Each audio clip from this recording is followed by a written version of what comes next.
Welcome back to We Got Goosebumps, a podcast dedicated to the landmark horror series for children, written by R.L. Stine back in the 90s. I'm your annoying rich kid classmate, Dylan. Haha, and I'm your sister's friend who has a knack for paper mache.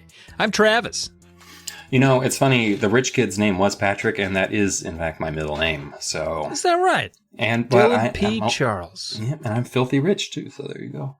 Oh, that part I also didn't know. I learned two things about you. Yeah, there you go. Patrick and rich. Like, we're at the 21st episode of the regular season, and we're still learning stuff about each other. I'm excited about that, because today we're talking about a previously implied number, the 21st book in the series, Goosebumps.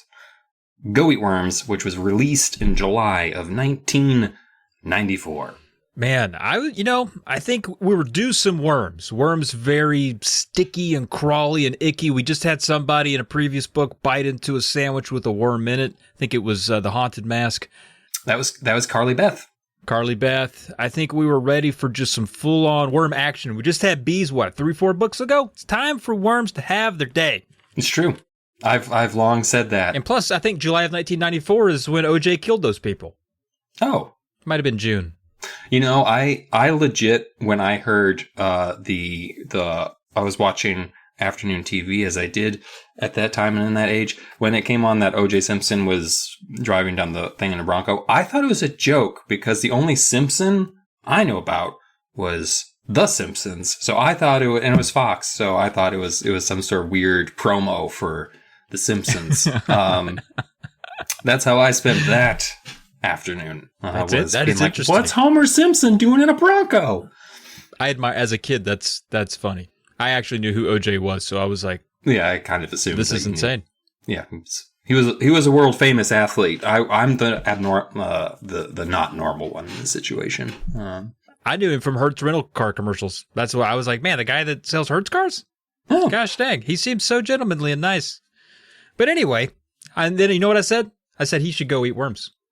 Oh. I said that guy should go eat worms. I don't like what he did. No, I'm glad this podcast has officially come out against OJ Simpson. We don't like what you did, sir. Yeah. Shame on you. And I didn't have the balls to say it until he died, but I'm here now saying it. I don't like what you did, Orenthal. Mm-hmm. I'll use your real name. Oh. Real hard-hitting stuff here. How many other Orenthals do you know? Do you know another Orenthal? I did, actually. Really? No way. It might have been from I think it was from like some reality show or whatever, so I didn't know the person, but it was someone named legitimately Orenthal, and it's like, well, ooh, where's that name come from? What is the origin? Where does it come from? Is O.J. Simpson the only one that's ever had that name? Because that would be perfect, because there was a lot of people named Adolf Hitler after World War II that were like really bummed out. Like super bummed out. A lot of them changed their names. But maybe a lot of people named like Orenthal, there weren't any, so like that was the one good thing that came out of that, is that not a lot of Orenthals were affected. Before or since has been named. Exactly. That's the only good thing. But everything else, shame on you, sir. Everything else was really bad. No, I agree. A lot of fallout from that wasn't great. Well, I mean, his football career was supposed to be pretty good. The murders is what I was specifically referring to. Like, I don't want to besmirch the man's entire life. Like, there's a possibility for growth. Yeah, he had a life, then he murdered. Yeah. He's also a good Naked Gun, but... He murdered 2 people, that's true, yeah. Towering Inferno. That was actually a serious role. He was in Towering Inferno? Yeah, I believe so. He plays like one of the security guards, I believe. He's like in the control room trying to get Steve McQueen up in there to stop them fires. Huh. Interesting. I had a worm science project in middle school, and I spent all day trying to think of what it was, but I know it involved like little worms in flour, and I think I was trying to see how far they would go under different circumstances. That was my science project, and I think I got a blue ribbon or whatever. I got to go to like the next round, but they were going to require me to drive to a different school, and I was in middle school. My dad was like, we're not doing that over your worm bullshit. We just take your A and get rid of these fucking worms. And I was like, I kind of agree with you. You don't want to go show off your racing worms? I'm surprised it didn't turn into like a side venture. Like, as a little kid in the rural South, like, worm racing? Like, that sounds like something that might have... It's got legs. Fucking nass worm. That's what I'd call it. See, that you missed out on some truly, like, you could have been the guy that invented Nassworm. But now you're just a guy who's got 30 to listen podcast. I could have put tiny little spoilers on them and shit. The racing helmets alone would have been like, and you could have painted racing stripes along their sides so it looks like they're moving quickly. Like they're Warhammer miniatures. I'm just in there painting my worms. Yeah. Oh man, I think that's a whole other level of nerdy that we. Well, I didn't excel at Nassworm. Also, if I heard someone was painting their worm, I wouldn't think that's what they were doing. I don't know what. It's a good way to keep people out of your bedroom when you're in middle school. Don't come in and paint my worm. I will say, I did eventually win a science fair project prize for something. It was something to do with like garlic acting as an antibacterial or whatever. The science project I want to talk about is the one where I tried to prove if the full moon caused crime, basically, or aberrant tendencies in people. You probably do that with statistics nowadays. Yeah, I did. I did do it with the statistics and stuff. But I basically did in 7th grade a werewolf science fair project. So, but what did you find? My 7th grade statistical analysis, sadly lacking. I did actually pull real reports from like a police station that had publicly posted it, counted the different types of crimes per day, like, and actually factored out. Then 10 years later, when I was in college and I was taking a statistics course and we had to do a project, I was like, how about we determine if the full moon causes crime? And then used actual statistical analysis to figure that out. Turns out no matter how you math it, no, it actually has no bearing on criminal activities. I felt like one time it seemed like it was just kind of like in the middle. It was like the moon was just kind of half waning or half wooning or whatever the fuck that's called. But yeah, no, there's no correlation between the full moon and more crime. So the next time you hear a cop who's just like, man, that's just all the crazies come out, you go right up to him and you say, sir, statistical analysis shows that you're wrong and I have nothing to cite. And then you walk away. Sorry, hold on a second. I'm trying to figure out if it was a full moon the night that OJ killed those people. Oh, no. It's June 12th, 1994. I'm talking with a pencil in my mouth. That's how you know I'm doing good research. Yeah. Because you're using both hands to type. No, it was waxing crescent. But what did I say? It's the crescents that most crimes fall under, like the waning or the waxings, I think. So it's the middle. It's the middle periods where most crime tends to happen. Okay. I think it's because arbitrary. I mean, I only did 2 months worth of research, really, not of giant statistical analysis. I mean, it was for a science fair project and also a final grade. It's not really. I didn't want to put that much work into it. Google says if I say, hey, does full moon correlate with crime? Google says, nope. And then it cites Dylan P. Charles. So that's great. Oh, so, awesome. There we go. Very good. All right. Well, shall we look at the cover of the book, you think? I mean, that's a good place to start, unless you want to start with the synopsis on the back. I see. We look at the cover of the goddamn thing. That's where I started. It says, homework was never this gross before, which is interesting because as I read this book, I don't remember anybody doing any homework in the whole book. Not a thing that people were worried about in the book. Don't remember them ever coming up through notebooks as they're depicted here. Tim Jacobus having some liberties with his creation here on the front. But they do refer to the worms as being fat and purple and squishy often. And I think these look fat and purple, but they don't look squishy enough to me. They look plastic. They're not very wet. They're not very wet worms. I need a wet worm. I need a wet earthworm. These don't really creep me out. These look like gummy bears or gummy worms. These are astonishingly strong worms, too, because it looks like the book was closed on these worms and like, the fuck you trying to do? You trying to kill me? I'm just a worm. Mm-hmm. Like they're sandwiched between the book. They're ripping through the book. Like it's not like they chewed their way through. They punched through that paper. Mm-hmm. Those are strong worms. I feel like these are more like snakes. I don't want to say that to you because now you don't want to look at the cover. But like, they're very strong worms and very dry. They're strong worms. Strong, dry worms. Not my favorite kind of worm. Not my wife's favorite kind of worm. So I think we all like a soft, squishy worm. Just a little fun, wet worm. That's what we're into. But you know what? I don't hate the cover completely because it does do something like because it's homework, it's depicting homework and a kid's like desk or whatever, it does have like a nostalgic sense, which is kind of nice. Like, I think it was an alluring cover, especially as a kid, because it, school age. Whenever I saw something that kind of depicted school, it was relatable, right? So it seemed kind of neat. But not the creepiest thing I've ever seen. I still enjoy it as a cover. Like, there's something about it that I like the layout of it, I guess.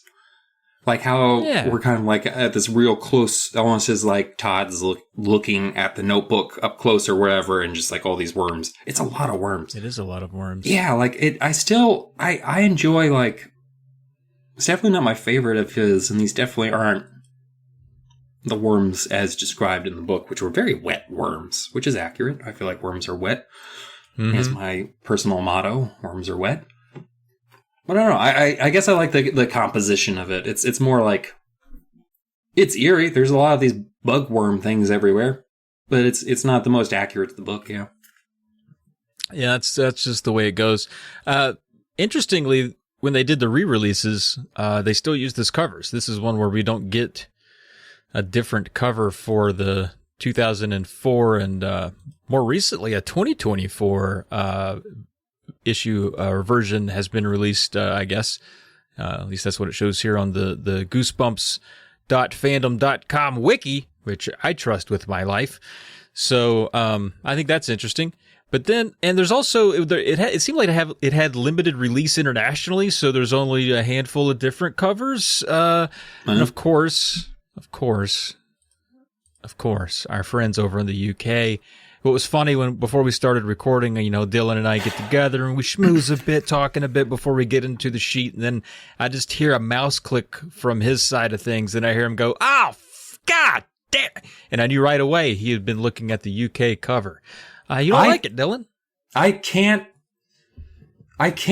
even begin to, it's so bad when it's bad.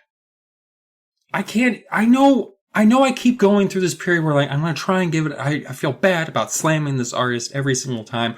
I'm going to be known as the guy that hates this particular artist who hasn't signed their work, and I feel like retroactively, like, they had hindsight and they're like, I know some guy in the United States is going to get wicked pissed off about my covers. I'm not even going to sign my name to these. But, like, the bird looks like a tin toy. Mm-hmm. Which, I'm going to say this, though. It's got better worms on it. It does have better worms on it.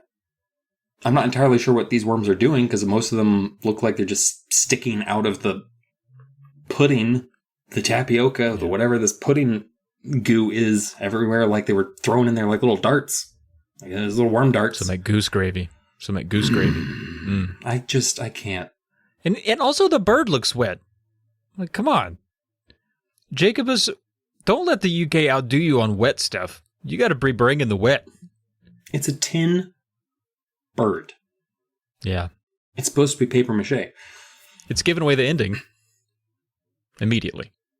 Yeah, it's giving away two big parts of the book, but it's fine. It's, you know what, It's upsetting. No, I agree. It's upsetting. I think we can move on to it's the even France less scary. Yeah, let's go to France.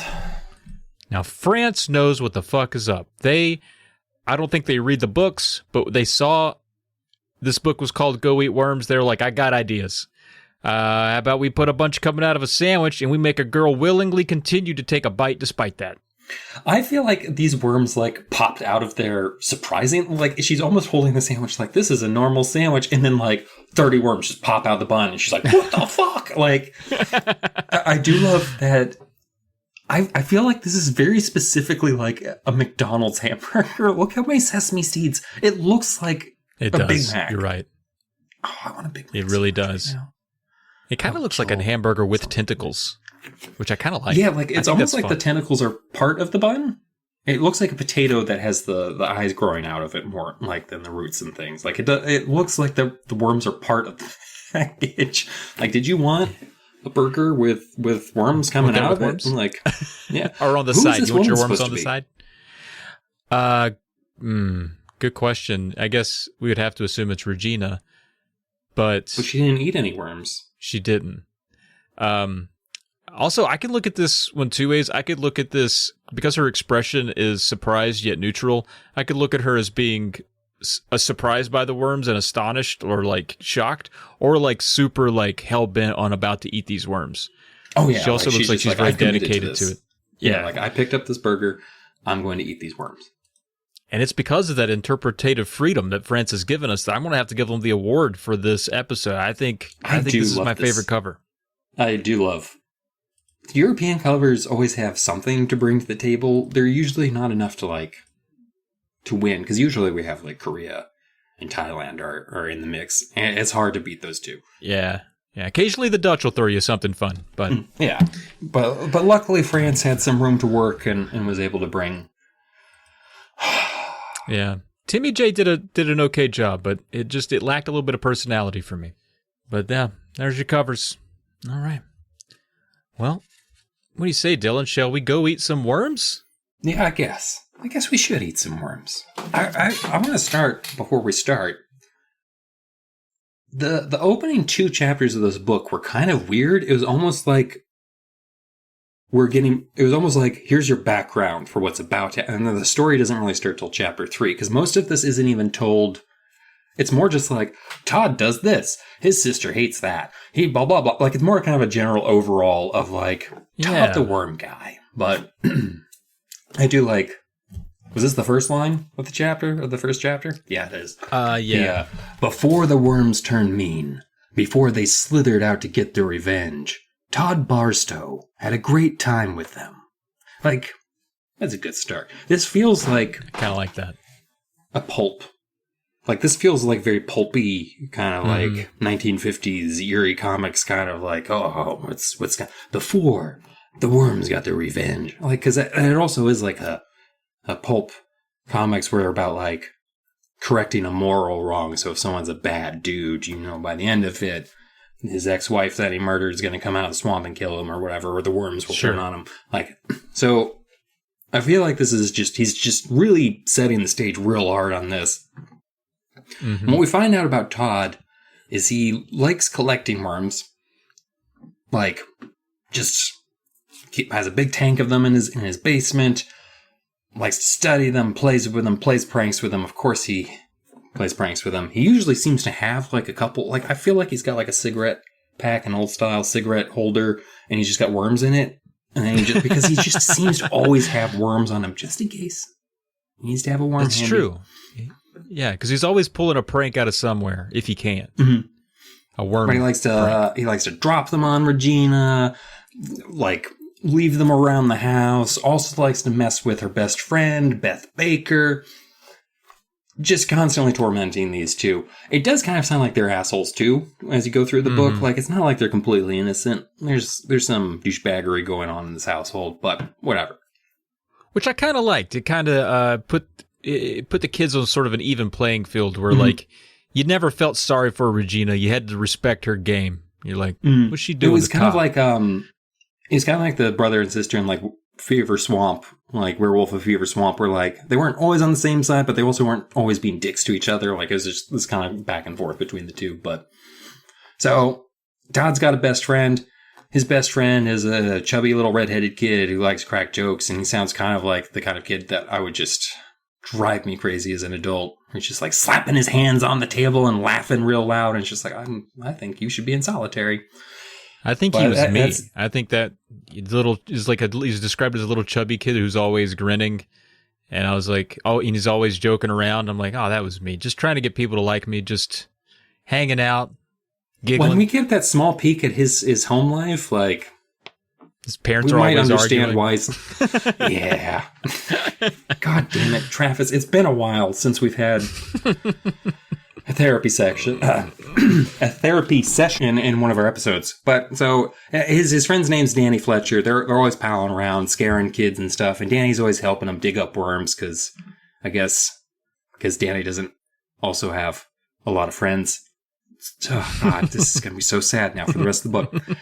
But no one ever suspected Todd because Todd was always like the serious kid who's always wearing an Oakland Raiders hat in Ohio, which is... It's an aggressive hat to wear. all the time, I feel like. It's like, you're in a gang? What are you doing? Yeah. Especially in fucking Cleveland. Like, I don't think they ever specified what city they're in, but I'm just going to assume it's Cleveland. This definitely takes place in Ohio, though, which is where R.L. Stine is from. So that's true. I'm sure there's a lot of details in there that just are just pulled straight from real life there. But and Danny is, because the kids always have to usually have to be different if they're friends or whatever physically, so you can tell them apart on a quick read. Todd's tall and skinny, almost like a worm himself, and Danny's short and round, and he's red-haired, and Todd is brown-haired. And he's always wearing the Raiders cap, which comes into play, actually. The hat comes into play a lot. It's always like when R.L. Stine introduces a hat, there's a reason. Like, it's either Dad's covering his leafy bald spot, or there's going to be worms in it later. Like, Chekhov's gun is basically Stine's hat. Exactly. And that hat's going to go off. This time the hat went off 3 times, I feel like. But... And people are always like, what's the deal with the worms? I feel we get the real answer for what's the deal with the worms later when Danny's just like, why don't you collect snakes? They're so much cooler. And Todd's just like, I like worms. And Danny's like, what's the real reason? It's like, my parents won't let me. I feel like that's just where all this started. Yeah. But he's just like, I'm going to be a scientist when I grow up. I'm going to study worms. It's going to be great. Sure. He always wants the fattest, the squishiest, and the purplest of worms, which makes it even more upsetting in the cover where he wants the squishiest, juiciest worm. These worms are fucking dry and ripped. Like, you could see their abs on the cover. It's like, he wants a flabby worm. I want a chunky boy. Yeah, no muscle tone. He wants a slug. He really needs to start he needs to upgrade. So, that Monday, Danny and Todd, they're doing their usual thing, which is digging up worms on the baseball field. This one, specifically behind second base, he keeps a shovel and bucket in his locker, as all kids... I feel like he's so close to just being an incident, right?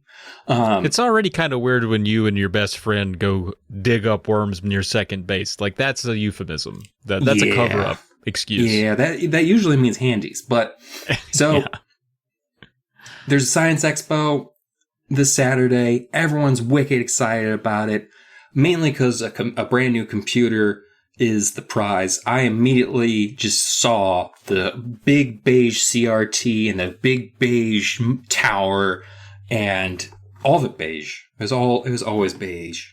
And just the monitor would take up your whole desk and you'd have your keyboard perched on one end of it. And just a compact Presario logo right on the side. Oh my God. Taking me back. Big science expo. It's kind of like a science fair, but you have to go to school on a Saturday to do it, which... Yeah, what the I don't know about you, but science fair was a way to make a normal day of school a little more interesting, as opposed to ruining a Saturday. But whatever. There is a prize involved. I never had a prize in the science fairs I went to. It was always you got a ribbon or trophy or something, but there's no here's a... Yeah. At this time, $20,000 computer on your desk. It's probably more like 6 or 7, I'm assuming. Still expensive as fuck. Yeah. So Todd's, and I have a problem with both of their expo ideas, which is Todd just wants to build a worm house, which what does that say about worms exactly? It sounds like he just built a house and put worms in it, and then that's his science fair, whatever. But it is an expo, so maybe it's just supposed to just display something sciencey. It is kind of weird. And then Danny, and people can partner up on this, but Todd was just go F yourself. You're on your own, Danny. And Danny's like, I helped you get those worms. He's like, I did most of the work, so go fuck yourself. So Danny has to do his own project, and as you might imagine, from a child in a home where he's not getting a lot of attention or help from his parental units, he's dealing with his idea for, it's so fucking tragic. It's literally just a black piece of poster board with some balloons taped to it, and he still fails. He can't even succeed at that idea. It's not a good idea. But he can't even get that right. He's like, oh, the sun's leaking. It's like, tie it tighter. Danny, this isn't hard. If you have 2 materials and you're still fucking this up. And he still had to account for Pluto with that thing back in the day, too. Oh, yeah. And that's spoilers for later. But yeah, it doesn't sound real good. Also, it sounds like Todd's a terrible friend. But he's just how are we going to fight over this computer problem? If I win it, whatever. Obviously, you sell it and split the proceeds between the two groups of parents who claim they're going to put it towards like a college fund, but really get spent on booze and cigarettes 100%. before the year's out. What makes you so sure you're going to win the grand prize? Danny asked Todd as he hurried to catch up with him on the playground at lunchtime. I checked out the other projects, Todd replied. My project is the only one with real, living creatures, except for Heather's snails. Heather has done a lot of experiments with her snails, Danny commented. So what? Todd snapped. Snails are for babies. We had snails in 1st grade. No one cares about snails in 6th grade. No way they can compete with worms. I guess you're right, Danny replied, scratching his red hair. I love the idea that certain animals are considered babyish. Yeah, I know. It cracked me up. And also, what kind of experiments is she doing with the snails? He was like, Heather has done a lot of experiments with her snails. Like, so what? Okay, snails are for babies. But what experiments? Is she like, I wanted to see what they would look like without their pretty shells on. Oh, Heather, please. Okay, Heather, we're just going to move on. All right, next one. Heather, set the snails free. Please, love. Let them go. They get to, they're digging up some more worms. I don't know why he needs worms constantly is the thing. He's just constantly digging them. And you should have to go get worms like maybe once or twice. He's getting them every day. What's he doing with them? What's his stockpile of worms? How's he going through worms so goddamn fast? But as they're digging under second base, they didn't know what kind of trouble was waiting under the ground. Bum, bum, bum. Yeah, that's it. There's no real cliffhanger there. Yeah, there's nothing going on. Chapter 2 starting up here pretty funny out of the gate. I like the banter here. He's like, look out, you cut that one in two, Todd warned, and then Danny grinned. He's like, so what? Now you got 2 little ones. And he's like, but I only like the big ones. He's like, well, how many more do you need? My stomach's growling, because Danny's hungry, man. He has been out there helping Todd dig his worms up. Todd's out there getting these worms out of the ground, tossing these big old purple wiggly boys into the bucket. Danny's like, that seems like enough worms for whatever you're doing, man. That's enough. We've got a 5-gallon Lowe's bucket full of worms, bro. Danny and I are on the same page here. It's too many worms. Yeah, it's like there's bait shops in Florida that have never seen this many worms at once, bro. Give them up. And then Danny's finally like, Todd, why are you so into fucking worms, dude? You sick? You weird with them? And then he's like, no, I want the real reason. Why, and Todd's like, I just like them and all this stuff. He goes, no, why don't you collect snakes? And you alluded to this earlier, Dylan. And I do like to steal your thunder constantly. Todd's like, yeah, it's because my parents won't let me collect snakes. And my parents wouldn't have let me collect snakes. That's true. And I wouldn't have wanted to. It would have been the bigger reason for that. So you never went up to your parents and like, I would love a basement floor covered in snakes. And they're like, you already have that, technically. Sneaky house. But then, they're still out there at second base. They got their bucket full of worms. And Todd's like, boy, I really could go for just literally any food that doesn't have a worm in it right now. And then all of a sudden, their knees shake. They start to run. What was that? And they hear a rumble, and they feel the rumble beneath them. And Danny's like, Todd, don't push me, man. I'm hungry, bro. And Todd's like, I didn't do shit, man. And then they sit there, and they look at each other for a second, and they go, earthquake. Earthquake! Dum, dum, dum. Todd and Danny fucking lose their shit, run into the lunchroom screaming, earthquake! Telling people, get under the tables. They know what to do in an earthquake emergency, and that's get under the nearest cafeteria table, cover your head. I'm assuming. I don't actually know that's true. Please don't follow this advice if you're in an earthquake. But no one says anything. No one moves. They all think it's a practical joke. Some people laugh at them. They go to Beth and Regina because they're like, you guys would believe us because we've never messed with you mentally before about lies and such. And they're like, earthquake! And Regina's like, we're in Ohio. There's no such thing as earthquakes in Ohio. Technically, true. Could happen. Yeah, technically, you could have an earthquake anywhere if the earth gets shaky. Fucking weird. Gets quaky. Yeah. Gets fucking that rhythm in its bones. Like, come on. Yeah. Don't rule it out, Regina. But girls don't feel or hear anything, so obviously that's a pretty good way to, say there was an earthquake because the earth's not quaking, and they think the boys are just telling a lie. But Beth and Regina go back to their very important, again, what is this science expo? Because they're just building a giant fucking bird out of paper mache. Yeah, no one's doing any science. Yeah, There's they're just science. making... This is arts and crafts with animals in it. Yeah. Well, except for I guess technically the solar system does have animals in it. But yeah, it's just like, here's a representation of this thing. Isn't it shitty? Todd's freaking out still because he's like, there's going to be aftershocks, man. There's always an aftershock after an earthquake. That's why it's called an aftershock. It's not called a pre-shock or a before-shock. It's an aftershock. We need to get under these tables. No one's listening, and they're still talking about their papier-mâché bird because the head's too big or something like that, and the wings aren't greater. But, and Regina's apparently favorite thing is to tell him to go eat worms. So,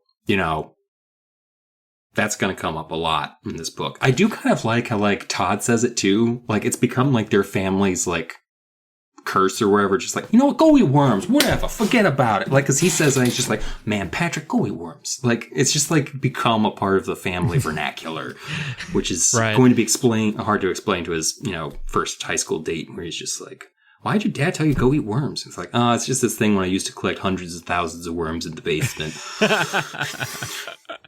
Did you ever hear anybody say go eat worms growing up? That was kind of a common phrase. I don't feel like my friends used it, but I know like TV shows kids used it. I like to collect those kind of stupid sayings. So the ones I always said were about 40 or 50 years out of date. I would go around the neighborhood telling people to go pound sand. Like, hey, why don't you go take a long walk off a short pier, is what I would say to my fellow Utes in the Bronx. So I also appreciate the make like a tree, get out of here is my favorite, though, which is actually from Back to the Future, Part 1, I believe. There you go. Biff There's also a Limp Bizkit lyric where he says, nobody loves me, maybe I'll go eat worms. So, R.L. Stine inspiring art from Fred Durst. I feel like someone whose band name says Limp in it is actually like, that's a good reference. The worm is a limp. Yeah, that's true. Thing. Anyway, Beth's eating some chicken noodle soup, and Todd says, I bet there's a worm in your soup. And Beth's like, all right, we'll bet $1. Then she runs her spoon through the soup and is like, no worms. And then I'm just gonna read what you wrote. Turd. That's not what you wrote. I didn't write that. Come on, give me some credit. Todd reaches under table, then plops a fat purple boy into her zupa. Yeah, I spell boy with an I. I think that's important.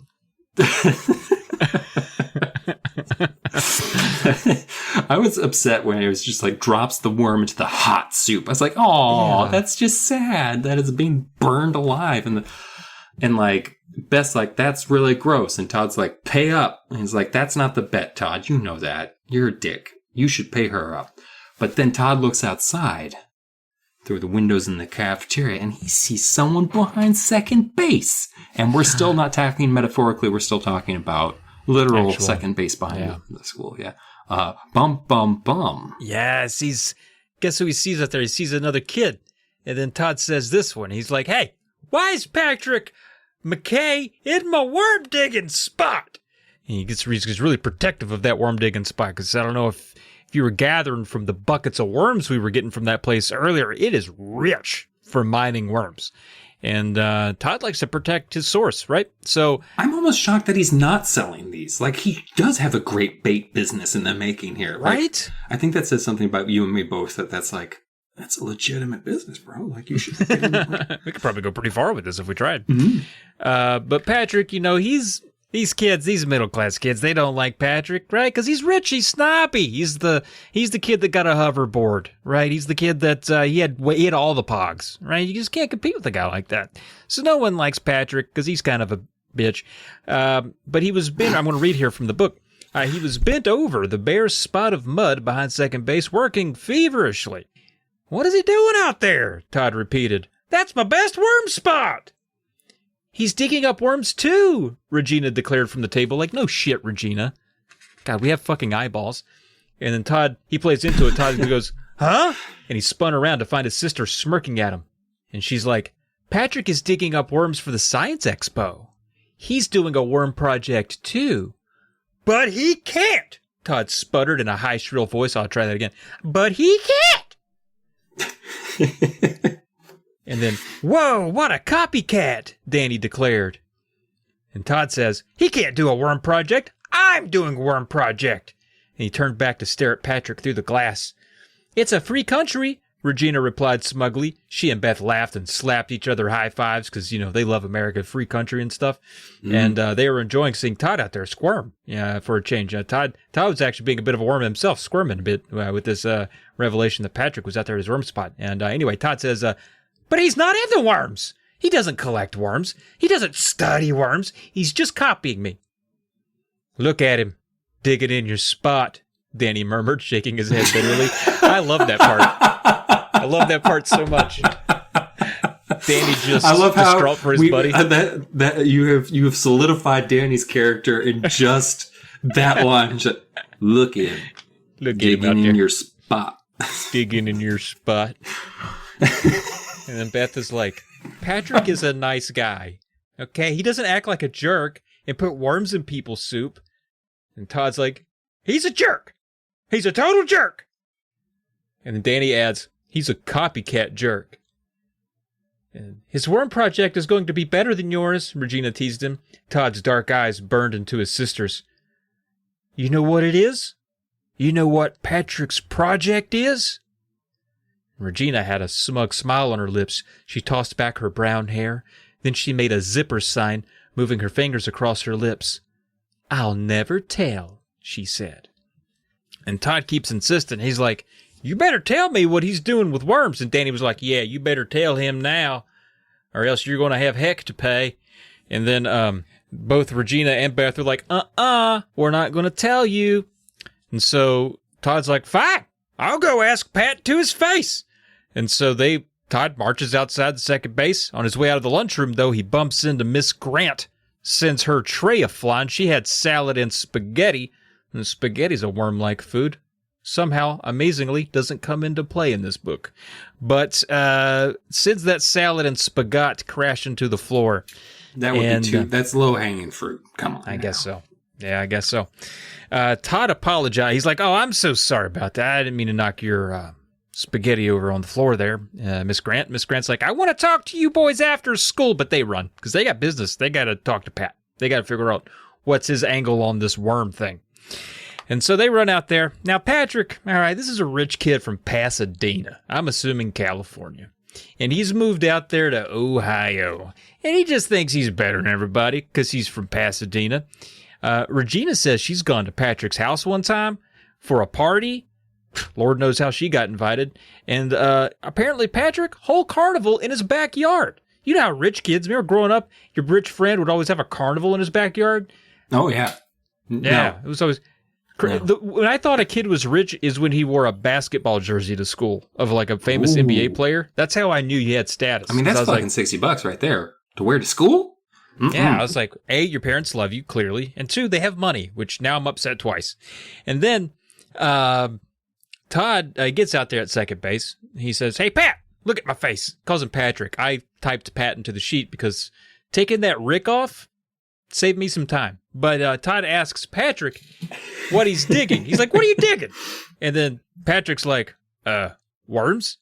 And Todd's like, well, I'm doing a worm project. All right, you can go fuck yourself. I'm doing worm projects. I'm the worm guy. And then Pat's like, yeah, I know you're into worms, man. Me too. I'm also doing my project with worms. And Todd's like, goddamn, what's your project, Pat? And we never find out because he doesn't answer before the cliffhanger. So, dumb, what's his project? I don't know. Who knows? The bell rings. The rain falls harder. Lightning strikes across the sky as they stand, the three of them, on the crest of fate's bosom. Oh my God, bosom? Todd grabs him by the shirt and says, Patrick, what mad science are you running? I wish it were a 1930s it wasn't Frankenstein-esque type. No. So Todd's like, hey, Pat, come on, man. We're friends here. What's the project you're working on? Patrick's like, I'm teaching my worms how to fly. I've got little wings and everything for them. It's amazing. You should watch them do it. It's great. And Todd's like, go fuck yourself. So Todd's flipping out about this. Danny's response is literally, do you think he's really teaching them to fly? And Todd's like, no. Jesus, Danny. They're starting to head inside because the bell rings. They know they're going to be late. So the three of them are hauling off. The three of them are hauling off to get back inside. Todd steps in front of Pat, and he wants answers this time. But then the ground starts to rumble again underneath their feet, and they start moving around like they're Captain Kirk, Spock, and McCoy on the bridge of the Enterprise under Romulan attack. And they're just like, whoa! Wow. I know. I bet you're real glad about that. But then, I'm going to read to you what exactly happens after this so you don't get any more Star Trek references. Although there is a Star Trek reference later in the book. Oh, there is, yeah. They all heard it. A muffled roar that made the ground shake. The worm can fell out of Patrick's hand. His blue eyes opened wide in surprise and fear. It was then that Todd knew that even the rich knew fear. Sorry. It was just funny because it was offset like surprise and fear, as if Patrick knew no fear until that moment. The rumbling gave way to a loud cracking noise. It sounded as if the whole playground was splitting apart. "What's happening?" Patrick stammered.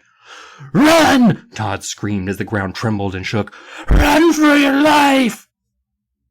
Bum, bum, bum. I love that Todd is so dramatic about it every single time. Like, you already know that the earthquake is pretty localized. Like, and he's just like, get the fuck out of it! And then just like throwing himself to the double doors of the school. Anyway. I love a good earthquake reference. You don't get enough of those, especially in Ohio. But now they're back home now after school. Regina's teasing Todd. She's like, "Where you been? Where'd you get trapped in another earthquake or some shit?" And Todd's all defensive. He's like, "I know what I saw, Regina. I know what I felt. I know I'm right. I know it was an earthquake, okay? Danny can vouch for me. He fucking felt it." And then Todd's like, "So anyway, enough about earthquakes. What do you know about Pat's project?" And she's like, "I'm not telling you anything about Patrick's project. Not telling you at all." And then Regina sees Todd holding a big worm, and she's like, "What are you going to do, drop it down my back?" And Todd's like, "No, I'm going to take it for a walk." Which is funny, because all this worm humor, you can't teach him to fly or to walk. Come on, this is great. R.L. Stein's having one. And anyway, most of this chapter is just Todd going, "Tell me," and Regina going, and Todd going, "Please," and Regina going, and Todd going, "Do it now or I'll put worms in your face." And she's like, still not going to do it. And then Regina's finally like, "Honestly, Todd, I don't know anything about Patrick's project. I'm just fucking with you." And Todd's like, "All right, well, you said you've been to a party at his house, so like, where does he live? I'll just go ask him myself." Which I admire about Todd. He will confront Patrick or anyone. He doesn't mind. Oh, no. He's not a shy boy like some of these other... Yeah, no. I'll go right to his house. I'll push his dad down a flight of steps, and I'll go up to Patrick, and I'll be like, "What are you doing with these fucking worms, you piece of shit?" I'll tell him. And and that was sounding concerning, though, when you put in that kind of... Yeah. I mean, he's got an agenda. And then Todd's like, "I promise I won't put this worm down your back if you tell me his address." And I'm sure she's been through this 100 times. But she's like, "Okay, it's 100 Glen Cove. It's the big old mansion." And he's like, "Thank you." And Regina bends down to grab her paper mache robin. And then Todd still puts the worm down her back and leaves. Bum, bum, bum. Well, to be fair, he doesn't know it yet, but Regina deserves that. So Danny comes over. He goes into this whole spiel about his loveless parents told him that he has to stay home. Can't go anywhere, has to stay there. Then they go to the grocery store. He books it out of there. Grocery store run, man, that's real risky. He's basically, I think he says, "I got 20 minutes tops, man. We need to get through this. Like, look, go.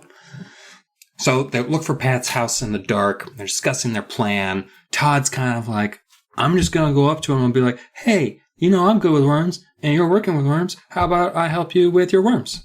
That sounds good, right? I'm a good dude.'" Danny is just like, "What if he doesn't listen to reason, Todd?" And Todd's just like, "I'm going to, like, if they're not home or whatever, or listen to reason, I'll look through the basement windows and see if I can see his project and sneak in." And Danny's like, "That could get us in a lot of trouble. We'll need to hide our faces so we're not recognized." But Todd kind of ignores his friend for the time being. They finally get to 100 Glen Cove Road, and like, yeah, it's a real big house, but it's kind of dumpy. And he's just like, oh, like I thought this is a real dumpy place. Like, does money just mean like big? Because his parents are weird. Like Danny's.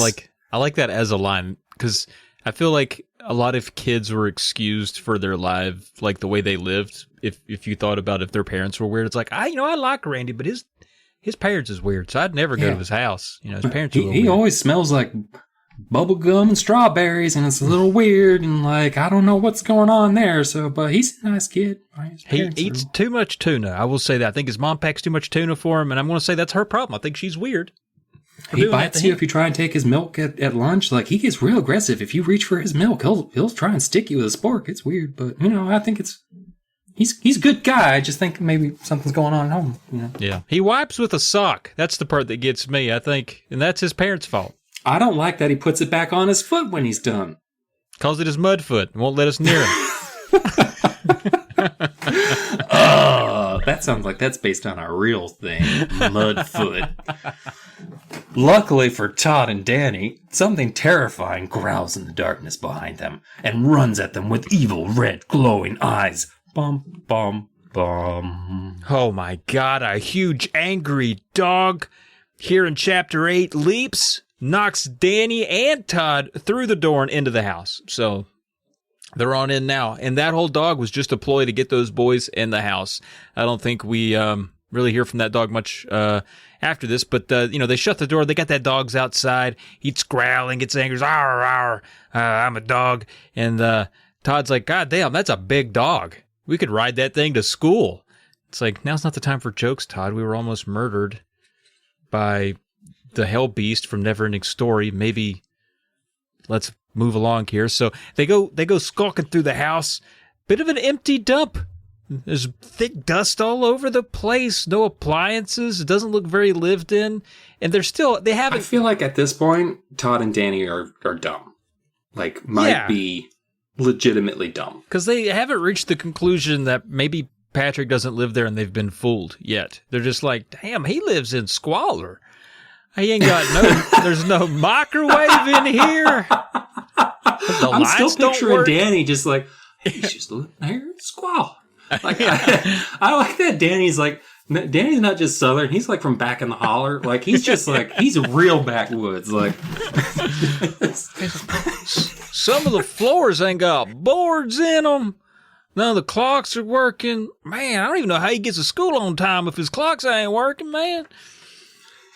I don't even see, where's the worms, you know? So they wonder for a while and they're like, I don't get it. You know, they're very confused. They haven't put together, they've been lied to. They think they're in Patrick's house and that Patrick's weird. And they're like, none of this makes sense, man. Patrick is rich. He shouldn't live like this. He needs to take better care of himself and his home. Like, he can't live like this. He's got money. Like, some people, they get so miserly with their money and they just don't know how to take care of themselves. Like, this young boy needs to, like, spend a little money, get some new curtains up in here, like, maybe get himself new, like, his wardrobe's fine, but, like, he needs to take a place where he lives. I'm going to read a bit here at the end of the chapter. Something's weird here, Danny murmured. Something's very weird. They both gasped as they stepped into the living room and saw the figure hunched at the window, saw the decayed green flesh of his face, saw the bones of his jaw open in a hideous toothless grin, saw his evil sunken eyes staring across the room at them. What was it? I don't know. Dum, dum, dum. They're screaming. They're like, go, go, go, go, go. They run out of the house. Dog's not there. There's a minute of like, they're like, let's go out the front door. Is the dog still there? Don't see it. Go. Boom. And then the dog magically disappeared. Todd books it to his bedroom, goes to sleep. He's just like, oh, what a fucking night. I'll figure out in the morning. Bonk, goes to sleep. I feel that's legitimate. Like, as a kid, like, I got other shit to do, like sleep, jerk off, whatever. Boom. Put that. I'll think about that tomorrow. Tomorrow. There's a lot of this in this book, by the way, where Todd has amazing timing. So, like, Todd's walking by Regina's room, and he's just, like, doing his little doop, doop, doop, like, brushing the worms out of his hair and stuff, and he's all fine. And then he happens to walk by when Regina's on the phone with her friend Beth. And she's like, guess what I did last night when Todd talked to me at 6:33 p.m. He asked me where that house was that Patrick lives at. I gave him the exact wrong address. The old Fosgate Mansion, 100 Glen Cove Road. Isn't that hilarious? That was me. There was also a dummy in the window that was left there by the high school kids who had a Halloween party there. Mwahaha. Todd's a little ripshit about this because, like, to be honest, like, that's dangerous. You can't send your, like, 11-year-old brother to a party house. No, or an abandoned house. An abandoned house that sometimes uses like, that's what happened to the kids that went to see Dean Coral, all right? Let's be honest here. She could have turned Todd into a Dean Coral situation. Don't like that. Yeah, you don't like it when I reference, like, the real bad ones on this show, huh? But Regina gets off the phone. She steps down the hall. She's like, oh, Todd, I didn't know you were awake. And he's like, Regina, how are you today? She's like, hey, how was last night? And Todd's like, it was fine. And she's like, oh, did you not go to Patrick's house and discuss his worm project with him last night? And Todd's like, no, I did not. Danny and I were too tired last night and decided to stay in and play video games at his house. It was an enjoyable evening. And Regina's like, I'm glad you had an enjoyable evening. Maybe you could go see Patrick later. And they both turn away. I liked that Todd was just like, I'm not even going to...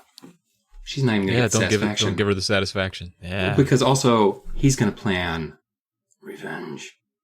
Mm-hmm. Bum, bum, bum. So now it's Saturday. It's Expo Day. They got the Beastie Boys blaring entrance music to all the kids bringing in their stuff. They got streamers, and they got... Everybody's excited. The place is bumping. Science Expo Day. It's not a science project day. If you did science, don't even bring it. I feel like this is a real low standard school, and they're just like, if they know what science means and they can demonstrate that by whatever, because that's the only way I can describe why anyone gets first prize. I feel it's just like, oh, we're going to give first prize to him because he made the most improvement. Like, I feel like that's what happened at the end of this, because there's no other explanation. It seems like he did represent most of the planets that I'm aware of on the board, so therefore he should pass. Anyway, it's Expo Day, and he lugs his worm house into the, I don't know if they're in a gymnasium, potentially they are. Lugs his worm house in there proudly. He's proud. Oh, he's cocky. He's got this in the bag because he's got worms in a house. And one girl, this is a great part of the book. This book is kind of more funny than scary, honestly. There's a lot of like little tangentially peripheral things that are funny. Yeah, like all the little things that happen around it, I love. Yeah. So one girl, there's like a glass is heard dropping somewhere else in the auditorium or the expo hall. And they hear screams, and then one of the teachers is like, was that the acid? Was that the acid? Did someone just drop the acid? Did the acid break? And it's like, you don't get an answer to it. You just hear people apparently screaming in the distance like, that was the acid? I love the idea that, like, I feel like Arlstein knows he has limited space to shoot his shot for things like this. So he's just like, what's the worst thing you could shout out in a room filled with children? Boom. Was that acid? In a broken glass. Was that acid? Yeah, so there's potentially some... Well, now I guess we have the notion that there's some chemicals and acids out and about here at this expo hall.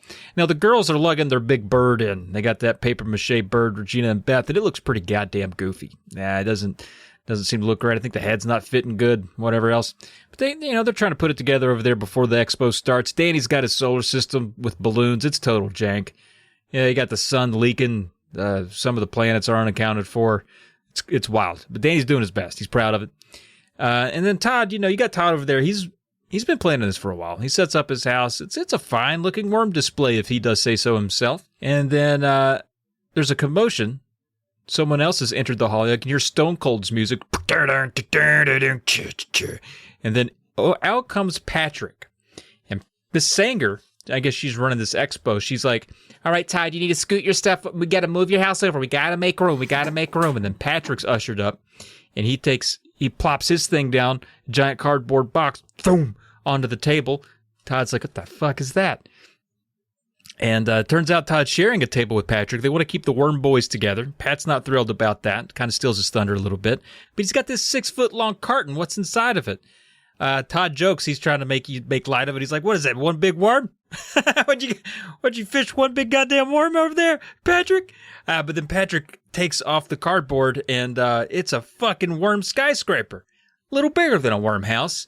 And even Miss Sanger's impressed. She's like, oh my God, Patrick, what have you done? Oh my God, that looks like I spent a summer in Chicago. It looks like the Trump Tower. Oh, it's wonderful. It's full of worms. Oh my God. I legit got angry at this point too, because it's like, Patrick did fucking steal his idea.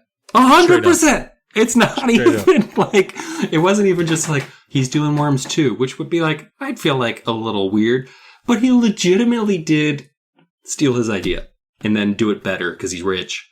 Like, he's the worst child. I actually was very impressed with how Todd comported himself throughout this, because if it had been me, I probably would have burst into tears and run out of the gym. Yeah. That was a very emotional child. Hard. Like, Todd did much better than I would have done in that situation. I'm not even talking about not pushing over the skyscraper, which was like, is he going to do that? It was more like looks real nice, Patrick.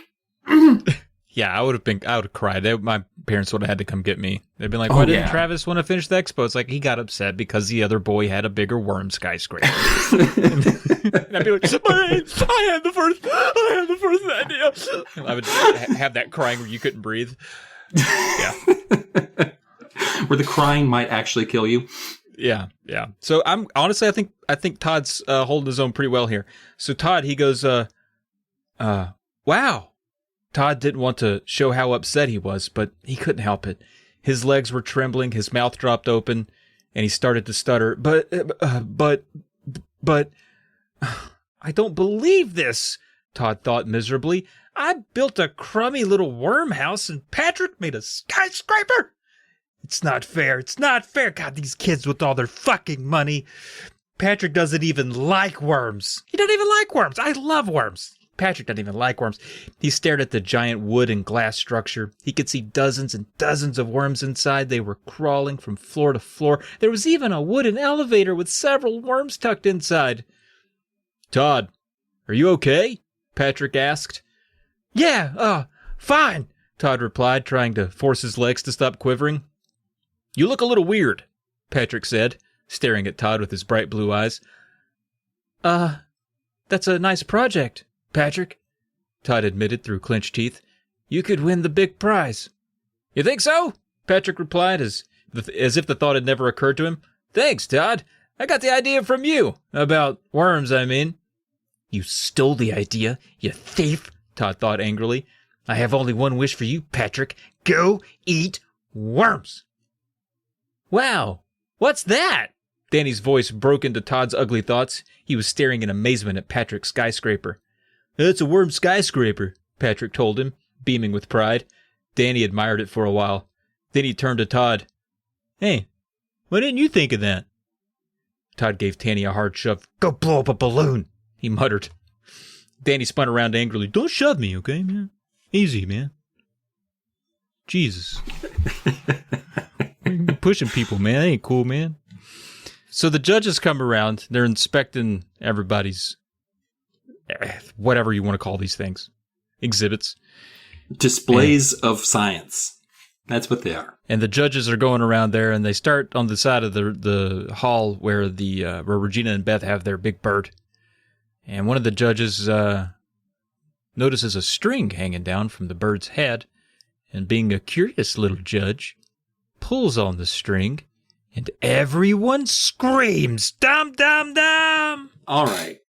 You know I'm not a big fan of the pranks and everything, but Regina did almost get Todd and Danny murdered in a party house.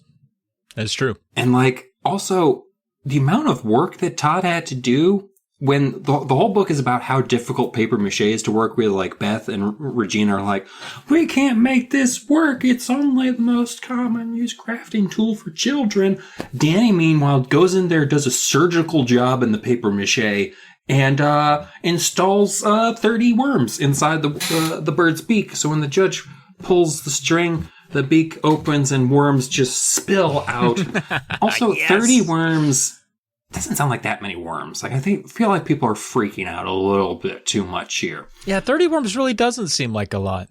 Regina and Beth are like, we didn't do this, because the judges are like, you disgusting, filthy girls. How dare you spill worms on judges of science?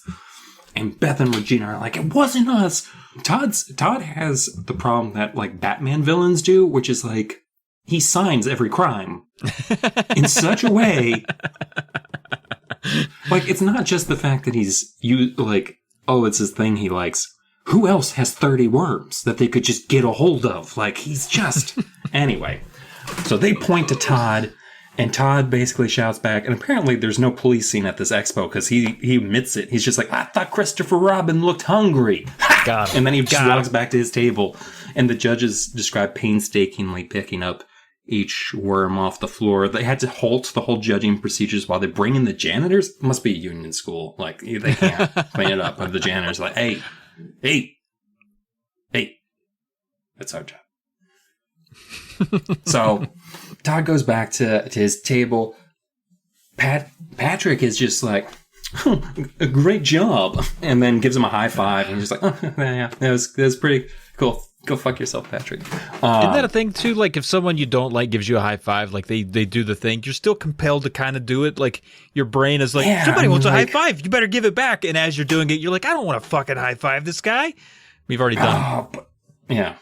Because your lizard brain reacted to their five It was his game request. recognizing game. You just have to look at it like that. You know, like, I suppose. Good job with the worms. So the judges come by. Todd's like, what if I just bump the table real hard? I mean, that does not look stable. Let's just go. But he's just like, no, I'll just suffer through it. They look at Todd's house. These judges are assholes. The judges look at his house and like, oh, poor kid. Shove the worm house off the table. Go to the skyscraper. And they're just like, this is amazing. How did you get the elevator to work? Money. Oh, man, and all this glass must have been so expensive. Yes, my dad hired several people to put it together for us. And it's just like, oh, my God, these worms, are these special? Yes, I bred them with alpacas, so they have tiny coats. Just awful. Judges leave. Patrick looks at Todd and he's just like, high five, Todd. I think I've got that computer and you can stop by any time to play it. And they do a little high five. That high five is unnecessary. Patrick, you're a piece of shit. This is just like watching Evan shake hands with Conan over and over again. It's like, Evan, stop. That's just rubbing worms in the wound, man. So, Todd's, ugh. You need to think about the things you say before you say them, because that's gross. Rubbing worms right into an open cut. Says the person who brought Dean Coral 20 minutes ago. Anyway, Todd's at the table. He's sulking. Regina is just like looking at him. I feel like she's just like fucking evil eyeing. Just like fucking flipping him off across the auditorium. Todd's just like, hey, go fuck yourself. Look at this dipshit. He built my house, but better. Meanwhile, Miss Sanger gets on the loudspeaker. Gonna announce the winner of the Science Expo for 1994 in the year of our Lord. The winner is... Bum, bum, bum. I do like that there's a cliffhanger break for this. Yes. The winner is Danny Fletcher and his balloon solar system. All three of those judges got together after all the judging, like, so which one was the kid from the abusive household? Oh, yeah. Oh, no, that makes perfect sense. Yeah. No, we'll give him the prize. Yeah. I mean, that's the only theory that I have. Because even Danny's like, are you fucking kidding me right now? Is this a joke? Is the computer full of worms? I can't trust anything anymore. It'll be nice when we get electricity later, and then I can use that new computer to hold my beers. Oh, he's 11. My Sunny D's. So, unsurprisingly, both Todd and Patrick are both like, okay, well, we didn't see that coming. That's not what I expected to happen. Regina comes over and shoves Todd for ruining her project. Todd reacts somehow. He's just, I mean, I guess he does have a house of worms in front of him, but he had one ready to go. He just starts dangling a worm in her face, which I like that as a comeback. If someone shoves, you just turn around, you're just dangling a worm right in their face. Like, hey, fuck you. You just got a worm. That's how I'm going to deal with, like, bad customer service. Just pull a worm out of your pocket? Yeah. I'd be like, ma'am, it was marked at $45. I don't know why you're charging me $65. And she's like, it's just the way it's scanned. I'm dangling a worm in her face. I'm like, is that how it's scanned? Is that this worm scans on your face? And then she's like, all right, fine, take it for $40. Jesus Christ, get your fucking worm out of my face. I feel like when that gets reported, it's going to be recorded as a sex crime. And you're going to get in way more trouble than you would have for dangling a worm in her face. Because they're going to think that you dangled a worm in her face. I do like the idea of Chris Hansen walking in to ask me questions. He's like, wait a minute, it was an actual worm? And I'm like, yeah. He's like, well, shit, that's fine. All right, I got to go. You just reach into your pocket and you pull out another one. And you're just like, it was one of these. And he's, okay. The fuck? What? That one's not alive. That could be a crime. And he sits back down. So this is an animal crime? Mrs. McDunn starts pulling up text messages I've been sending. I'm like, what the fuck is this? What's going on now? So anyway, he dangles that worm in front of her and then she attacks him. And knocks him into his table, hits the worm skyscraper. That skyscraper topples into the next table with the liquids and gases experiment.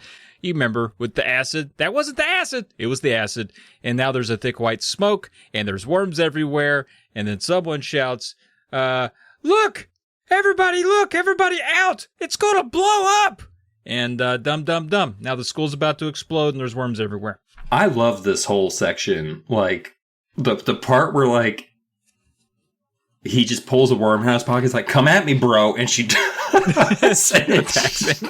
Just, like, I love how he describes it. It's just like, it's something like, Regina just goes like ape shit at that point. And she just fucking hauls off on him. Like, the whole, whenever it's like something I can so clearly see in my mind as just a shit show, like this whole section is maybe my favorite part of the book. Like, the science expo is like, it's hilarious. The highlight of it. Like, from the little girl spilling acid all over herself to, like, Regina just being like, I'm gonna fucking murder you. And just taking him through. I'm imagining, like, because I know this hasn't described in the book at all. Just like Evan fighting a giant hamster. That wasn't described how I read it as all. But I'm imagining her, like, grabbing him and then slamming him through the tower. Like, and he's just, like, hits the ground and he's, like, over the table and just smashes the house against her head. Like, I'm imagining, like, a full-on... Right, it's just like a roadhouse brawl. Yeah. Yeah. It is definitely from, like, just one of those... Just when they pull the camera back in those old movies and you just, there's no plot happening. It's just 30 guys breaking all the furniture in the room. That's, I love it. I love it. And this is my chapter, isn't it? Yeah, well, I was going to say, you made a point. We'll come back to it. But, like, this book does end up being more of a fun adventure read than a spooky goose. Like, it tries to be gross. That's how it's trying to get you, but it doesn't really land. It just kind of feeds into the ridiculousness and the funny. Well, you're the one that said it was a comedy. It's kind of a comedy. Yeah. You know? So I mean, well, think about, like, Horrorland. Like, that had a weird vibe. That felt like you were being told a story by a guy wearing clown makeup, where it was kind of like unsettling, and you're like, "This seems fun, but I don't trust you." I mean, a lot of children died in that book versus this one, where only one is probably going to end up dead. So the end of the chapter. Look, it's going to blow up. Blah blah blah. Is there going to actually be? It's probably going to be a cop out. No, there was actually an explosion. But give them 5 to 10 years, people will probably forget about the explosion and the fact that the gym smells a little funny now from now on. Regina and Beth are a little ripshit at Todd, even though I feel like Todd didn't really ruin their science fair project. If Danny won, God only knows what their algorithm is. Like, what the fuck are they using as their... It has to be... Like, Danny was always going to win. They had a little star next to his name. They're like, who's the poorest kid who probably doesn't... Like, Patrick getting a new computer is infuriating. Like, yeah, that doesn't make any sense, because they could just buy it. He doesn't need to win it. He's like, I'll put it next to my other computer, and then they can talk to each other. I also feel like Todd probably improved their whatever you want to call it, exhibit, because birds eat worms, and it was kind of a show of this how birds eat. And I thought that was actually a good touch. Worms don't live in houses. Yeah. If the girls had packaged it in a different way, they could have walked away with the prize on that and been like, oh, well, Beth's a little special and she likes animals, and we thought this would be a realistic way to... And then Beth gets a computer. Boom. Mm-hmm. Yeah, you gotta know how to play those judges. Because they obviously aren't even like school staff. It sounds like they're visiting judges, going from school to school, from town to town, judging Professional science expo expos. judges. Who's your And they're- poorest? Who's the poorest? It's really just three very rich people who are like, we'll find the poorest child in every school district, and he shall receive a computer. And I don't know why they talk like that, but that's just how I they do. want to follow these judges. Like, who are they? Right? I need to know more. Where did they come from? They're just tugging on strings they find on people's things. Don't touch it. I feel like they wanted to give a reason to exclude other people so they could give it to the poor kid without there being any suspicion, except they didn't really have a way to do that because Danny really dropped the ball on that one and the balloon. Anyway, so they think that for some reason he like blew apart their bird statue because he was jealous of Patrick's thing. He's like, no, you fuckheads, you guys gave me the wrong address and we nearly got murdered by a street hobo in the old Coral Place mansion. And they're just like, yeah, but fuck you. Like, that's pretty much what it is. It's just like, oh yeah, revenge? Guess what? It's your turn now. That's basically how... There's no... It's out and out war between the siblings at this point. Love it. Like, yeah. But then Todd's like, hey, I want to show you girls something. And this is where Todd's like, maybe a serial killer? Yeah, I didn't get this. What was he trying to prove? This was very concerning in some ways. Because, A, the first time a worm gets cut in half in this book, it wasn't Todd, it was Danny. And Danny's the one who was laughing about it like a psychopath. He's just like, I thought you wanted 2 worms, Todd, so I made you 2. Maybe we could make 2 sisters for you later, too. How many hearts does a Regina have? 1 for me and 1 for you, Todd. Danny. So, Todd's like, hey, come over here. I want to show you something cool. I forget why they actually go over. What's the, like, why? I feel like he blackmailed them somehow. He's just like, somebody wants to show you something cool. I fall for it every time. I'm like, what's that, OJ? What you got? Oh, goddamn, you got me again. Stick. Well, I mean, this is basically what he does. It's like he takes out a worm. He's just like, watch this. And do a little magic trick. Chops the worm in half. And they're like, oh, that's disgusting. And he's just like, now there's 2. Yeah. And he's laughing it up. And he's like, wouldn't that be great if you were, your bottom half could go to school, or your top half stays home? And you're like, this is a little fucking much, man. Like, are you okay? Like, yeah, I thought you liked worms. Now you're cutting them up? I do like the fact that this book doesn't propagate the falsehood that worms, if you cut them in 2, become 2 worms, literally. That doesn't actually happen. What happens is if you cut a worm in half and enough of it is left behind to survive, that will regenerate. And then the other part will die because it's the bottom half of a worm. But I'm glad, because that was a common thing as a kid, was that you could cut a worm in 2 and then they would actually grow to 2 worms. You can do that with starfish. Everybody knows that. But then Regina, this is like true sociopathic behavior in this whole fucking household. Regina says like, hey, Todd, I don't think the worms like that you did that to their friend like that. Like, look in the terrarium. They're fucking staring at you, bro. Todd, I was like, Regina, they're fucking worms, all right? He looks at the aquarium. It does seem like there's like 3 worms that are like, sup? Yeah. Which is weird to me. I can't imagine. Like, what are they doing? They don't have eyes. Regina's like, they want revenge for what you did to their friend, Todd. All right? And Todd's like, Regina, come on, man. Like, that's stupid. That's not even good revenge, all right? That's ridiculous. That's preposterous. That is nonsense. Bum, bum, bum. Yeah. So he sleeps on it. You know, maybe still thinking about it here and there, but thinking, that's dumb. That's dumb. That's not possible. Worms can't plot revenge. They're worms. Next morning he wakes up. He can't find his cap. His Raiders cap. He loves that cap. It wasn't on the hook where he usually leaves it. And he runs upstairs because he'd gone down for breakfast. He runs upstairs. It's not where he left it. It's actually on the floor. He's like, what the hell is my hat doing on the floor, man? And grabs his hat. He puts it on. It feels weird. It's like it's wet. He's like, hey, my hair come to life. I got living hair now. Son of a bitch.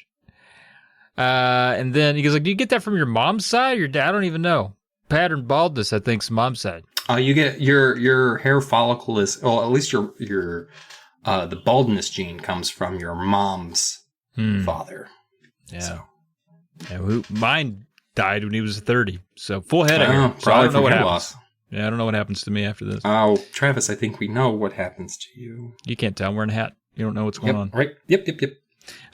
So he feels weird. He's like, I guess my hair's come to life. That's wonderful. And in the mirror, he looks into the mirror there and he removes his hat. And oh my God, there's fat, brown worms wriggling in his hair.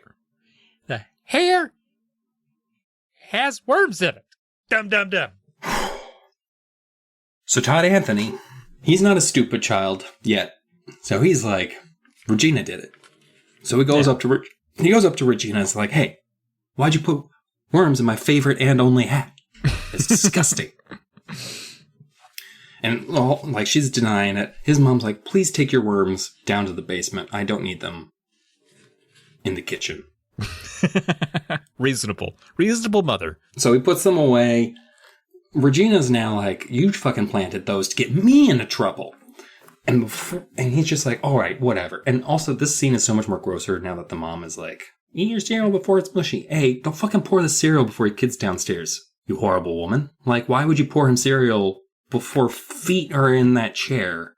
Like, I poured my own cereal also. Like, that's the road to making soggy. mushy milk. Yeah. Yeah. And also, she does something, she makes a decision later that I think I don't agree with as a mother. I'll have to bring it up because there's a lot of problems in this book parentally. Yeah. But before he can dig into his soggy, wet cereal, Regina screams.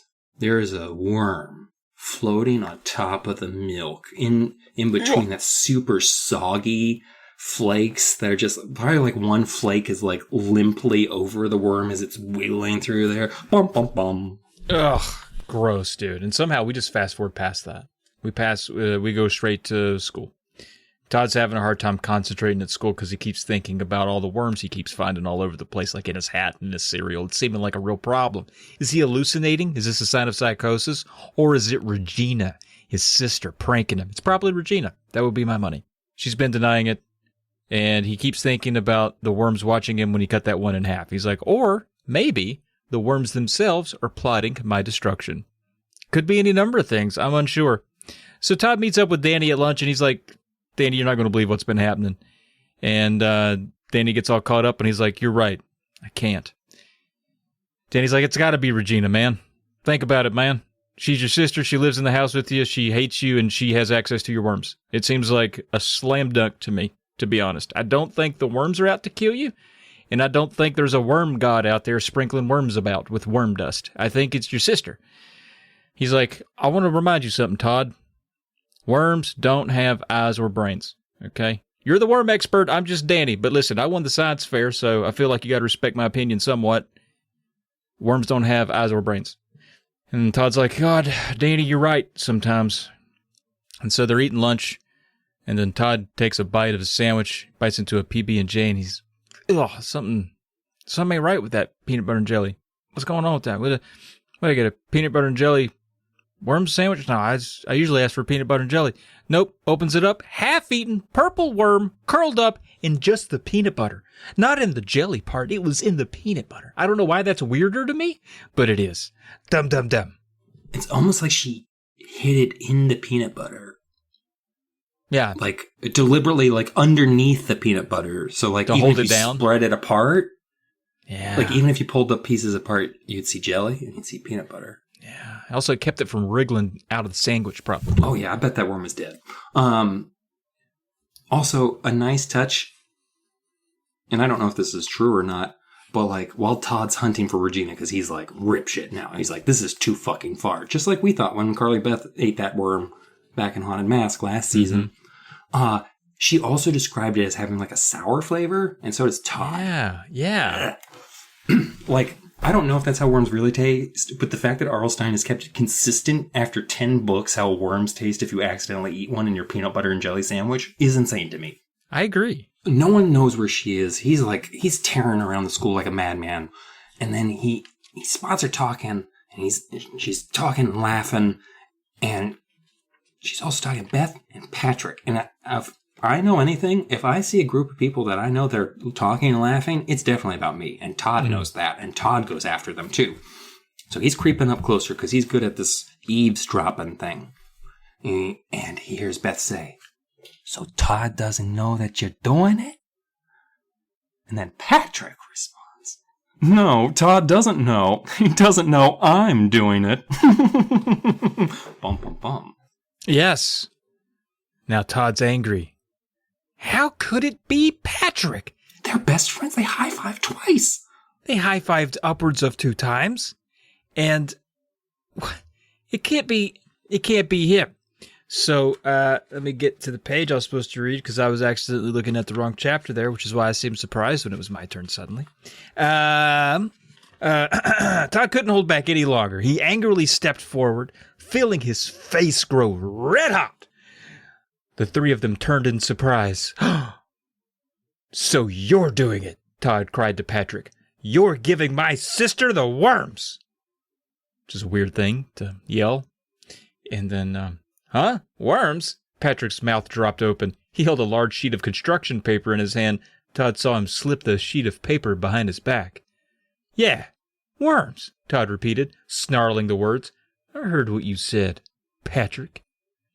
Patrick isn't giving me worms, Regina broke in. What's your problem, Todd? Why would I want worms?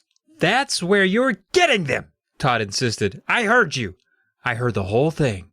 The 3 of them exchanged bewildered glances. I'm not into worms anymore, Patrick said. I tossed all my worms into my dad's garden. Liar, Todd accused him in a low voice. No, it's true. I helped him, Beth said. Yeah, I got bored with them. I don't collect them anymore, Patrick told him. I'm into comic strips now. Huh? Comic strips? Todd stared suspiciously at Patrick. The 2 girls began to grin. Yeah, I'm drawing comic strips, Patrick said. I'm a pretty good artist. He's just trying to confuse me, Todd thought angrily. Patrick, give me a break, Todd muttered. You're a really bad liar. I heard what you were saying, and with a quick move, Todd reached out and grabbed a sheet of paper from behind Patrick's back. Hey, give that back! Patrick reached for it, but Todd swung it out of his reach. Huh? It is a comic strip, Todd exclaimed. He raised it closer to his face and started to read it. The Adventures of Todd the Worm. That was the title, in big, block, superhero-type letters. And in the first panel, there stood a smiling worm with wavy brown hair, wearing a silver and black Raiders cap. Todd the Worm? Todd cried weakly, staring at the comic strip in disbelief. The 3 of them burst out laughing. That's what we were laughing about, Regina told him, shaking her head. Patrick can draw pretty well, can't he? Todd didn't reply. He scowled at the comic strip. Todd the Worm. A worm in a Raiders cap. Patrick thinks he's so funny, Todd thought bitterly. Ha ha. Remind me to laugh sometime, he murmured sarcastically. He handed the sheet of paper back to Patrick. Then the bell rings and breaks him up, which I like in an R.L. Stine book. He's like, I don't know how to end the conversation. A parent called. It's perfect. The bell rang. It's time for dinner. Something happens, right?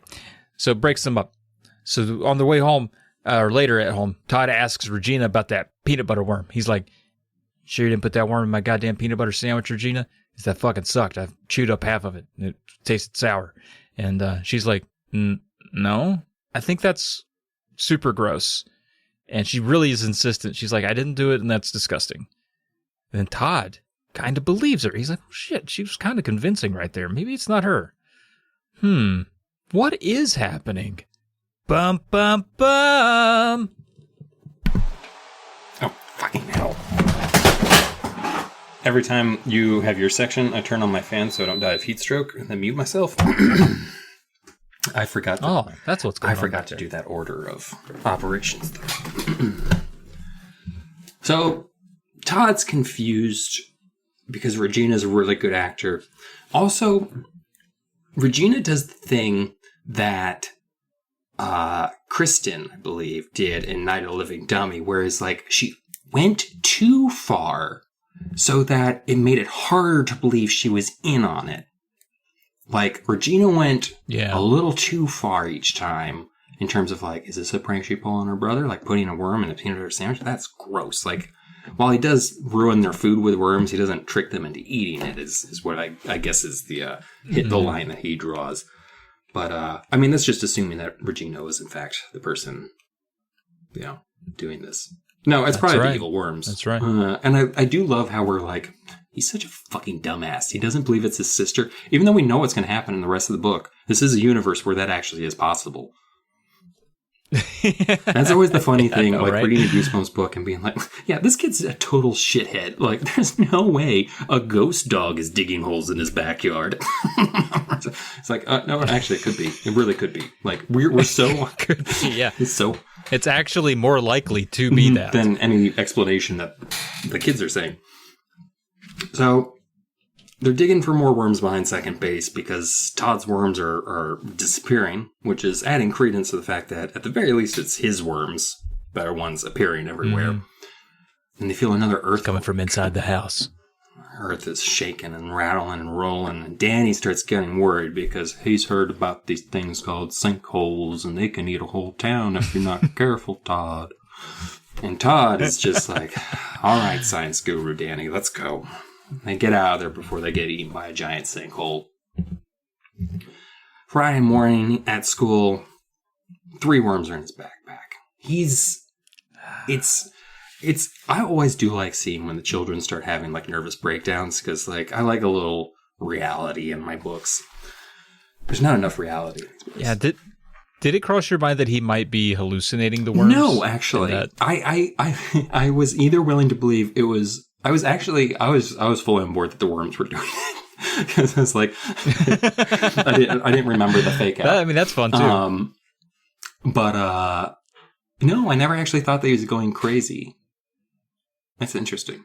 Yeah, but I think I would like to reread the book thinking that the truth is that he is hallucinating and experiencing psychosis, and I wonder how the book would hit then. Yeah, like Danny's not real. Like maybe they don't even look at his house in the expo because there's no worms in it. He's imagining that there's no worms at all. You think like all of it's... Yeah.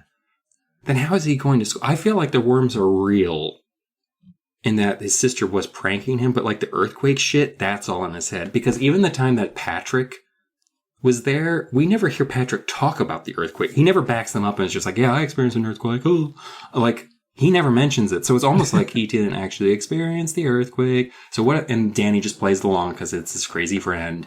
And so like... Danny heard like a truck in the distance. He was like, oh, I think that might have been it right there.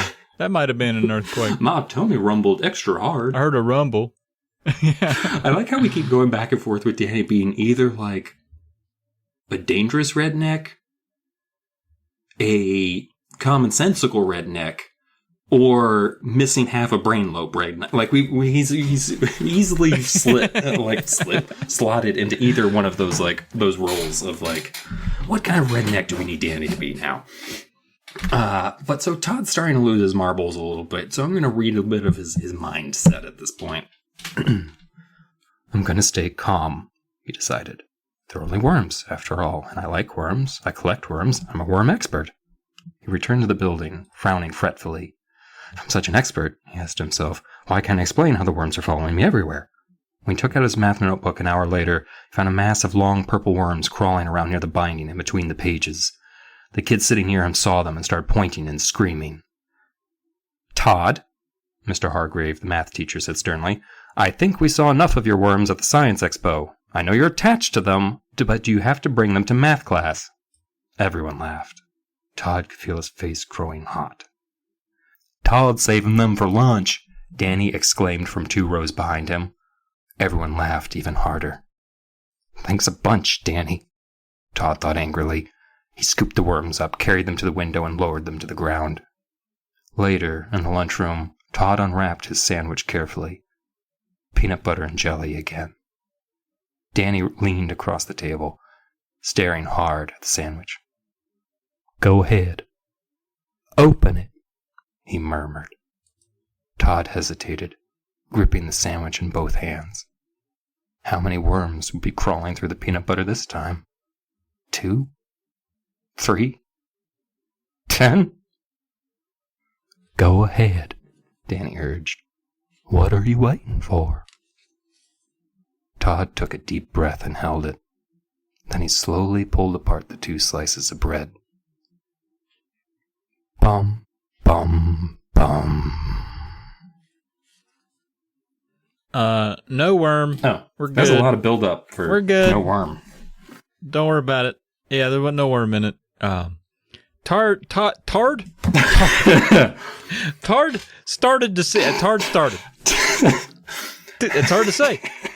Todd starting to see, or starting to expect to see worms everywhere. You know, he's Todd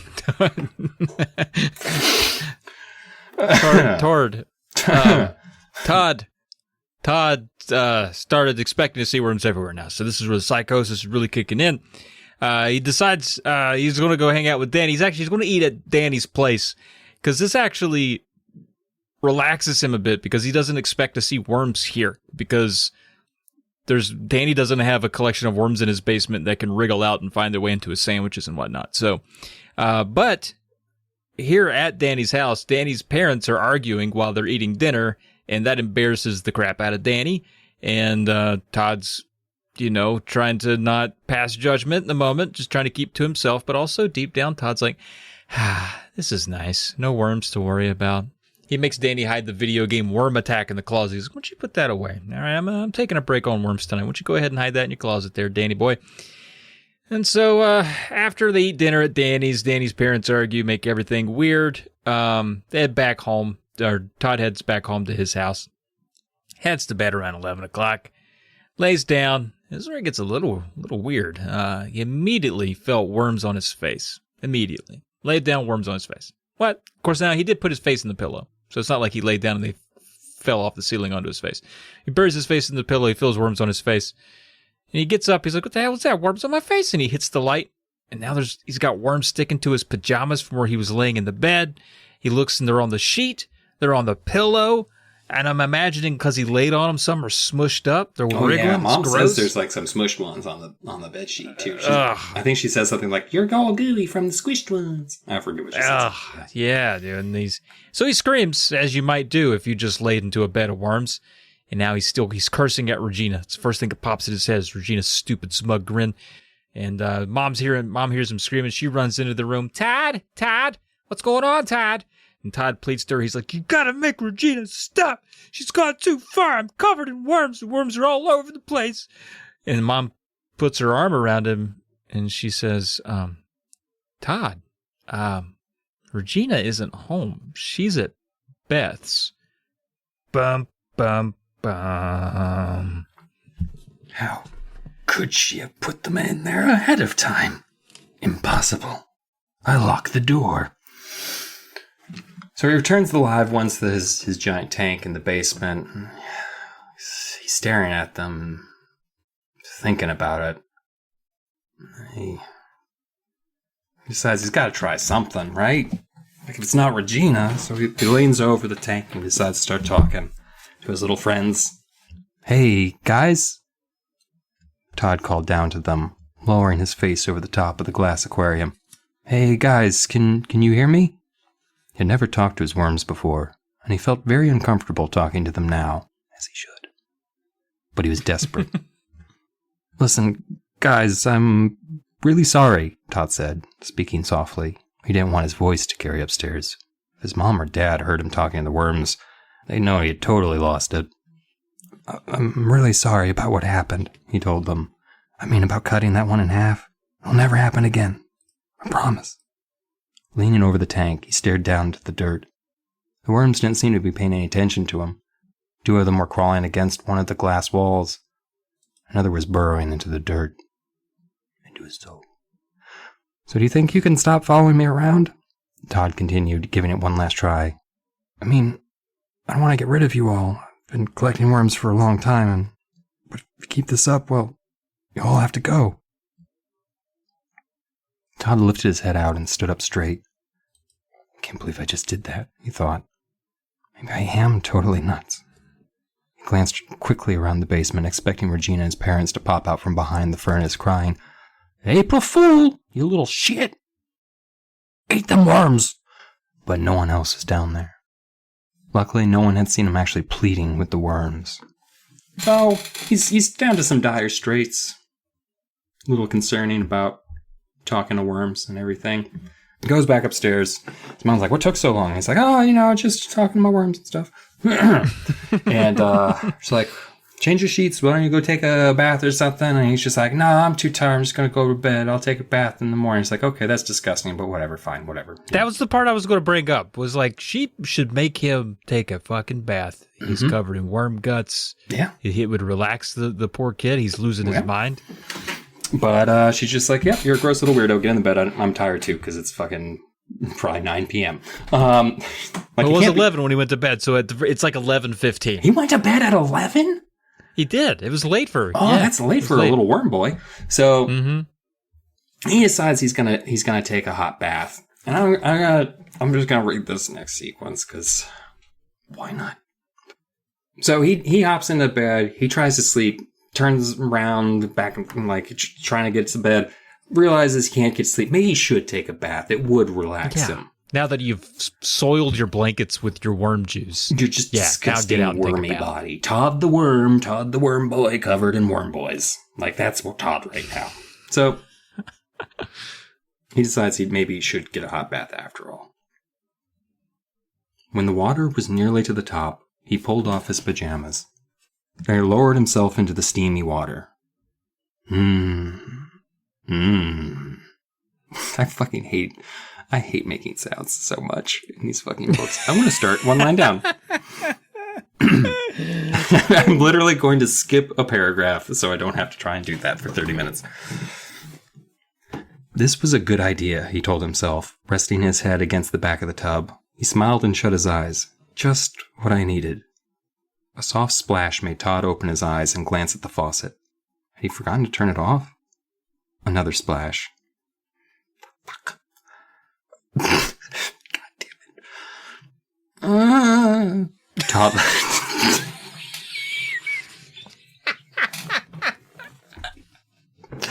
This is why it takes us 3 hours to get this 2-hour podcast recorded, because he can't. When Dylan has to make a child moan, the podcast comes to a halt. As it should. I hate you so much. Todd let out a soft moan as a fat purple... Todd let out a soft moan as a fat... Fucking hell. I can see your face. It looks like you're having a seizure. Todd let out a...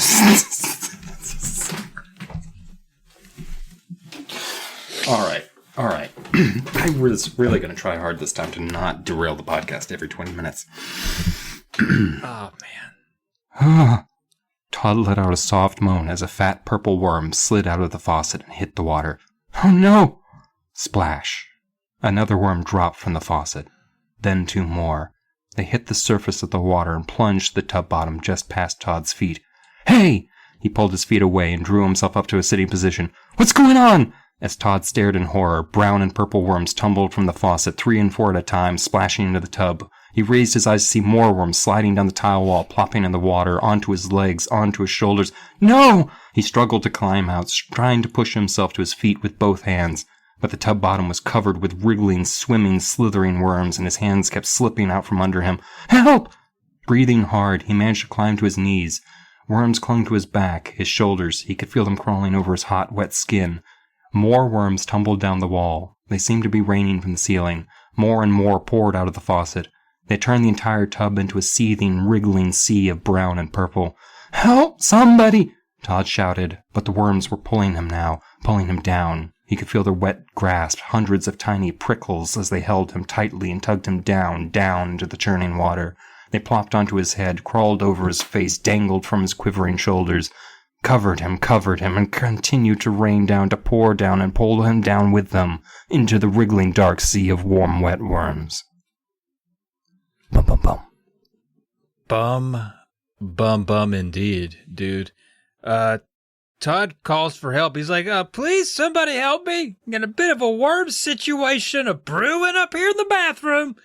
And he struggles and squirms and twisted his body trying to swing his arms free. But the worms held on. These are tough worms. These are mountain worms, probably. I don't know why they'd be in Ohio, but that's how they got there. Tough mountain worms. They forced him down, pulling him into the slimy brown water. Now, the worms have made the worm brown, or the worms have made the water brown.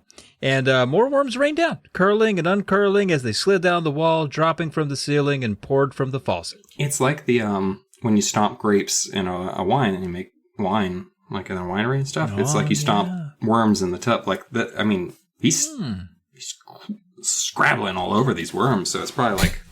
He's probably even grosser now than before he took the bath. That's why he didn't want to take the bath. Yeah. He says. He let out a startled cry as he tugged himself back to a sitting position. He thrashed his arms hard, sending a spray of water over the side of the tub.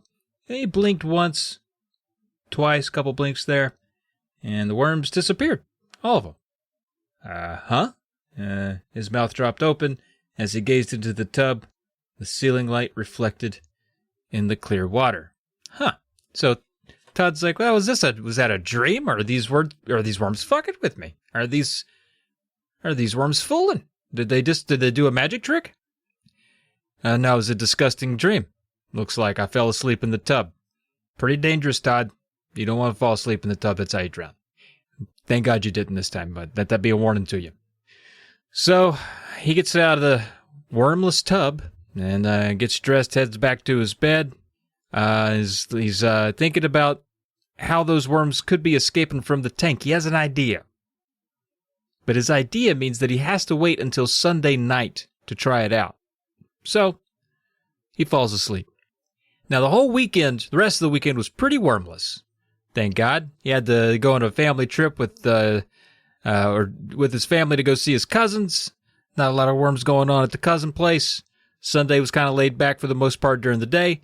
Now it's 10:30 p.m. Sunday. This is the time we're looking for. Todd's got a plan. We don't know what the plan is. Todd's got an idea here.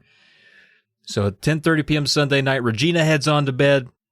Todd waited at the edge of his bed for his parents to fall asleep. They go down about 11. He gives them an extra 30 minutes or so to get real deep. And then he slips out of his room and heads down to the basement where we know the worms are. Uh-oh. Bum, bum, bum. I like this plan. This is a solid plan in terms of, like, let's assume that the worms are just getting out. It's not a revenge thing. They're just getting loose and somehow ending up in his bed. This is a good plan because he's going to go down to the basement. Doesn't want the worms to know. Clearly showing his mental instability at this point, so he keeps the lights off. Bumps into a couple things, knocks over a ping pong table, a whole shelf just filled with Grandma's Hummer figurines. That's at least $30 down the drain. Hundreds of them shattered against the floor. that little, like the little Santa's Village, kind of like little porcelain homes and stuff. You can set up a whole town, shattered. Basically. Yeah, just gone. Just gone. From 1947 when she started collecting them until 1977 when she took her own life. Just all of them gone. So,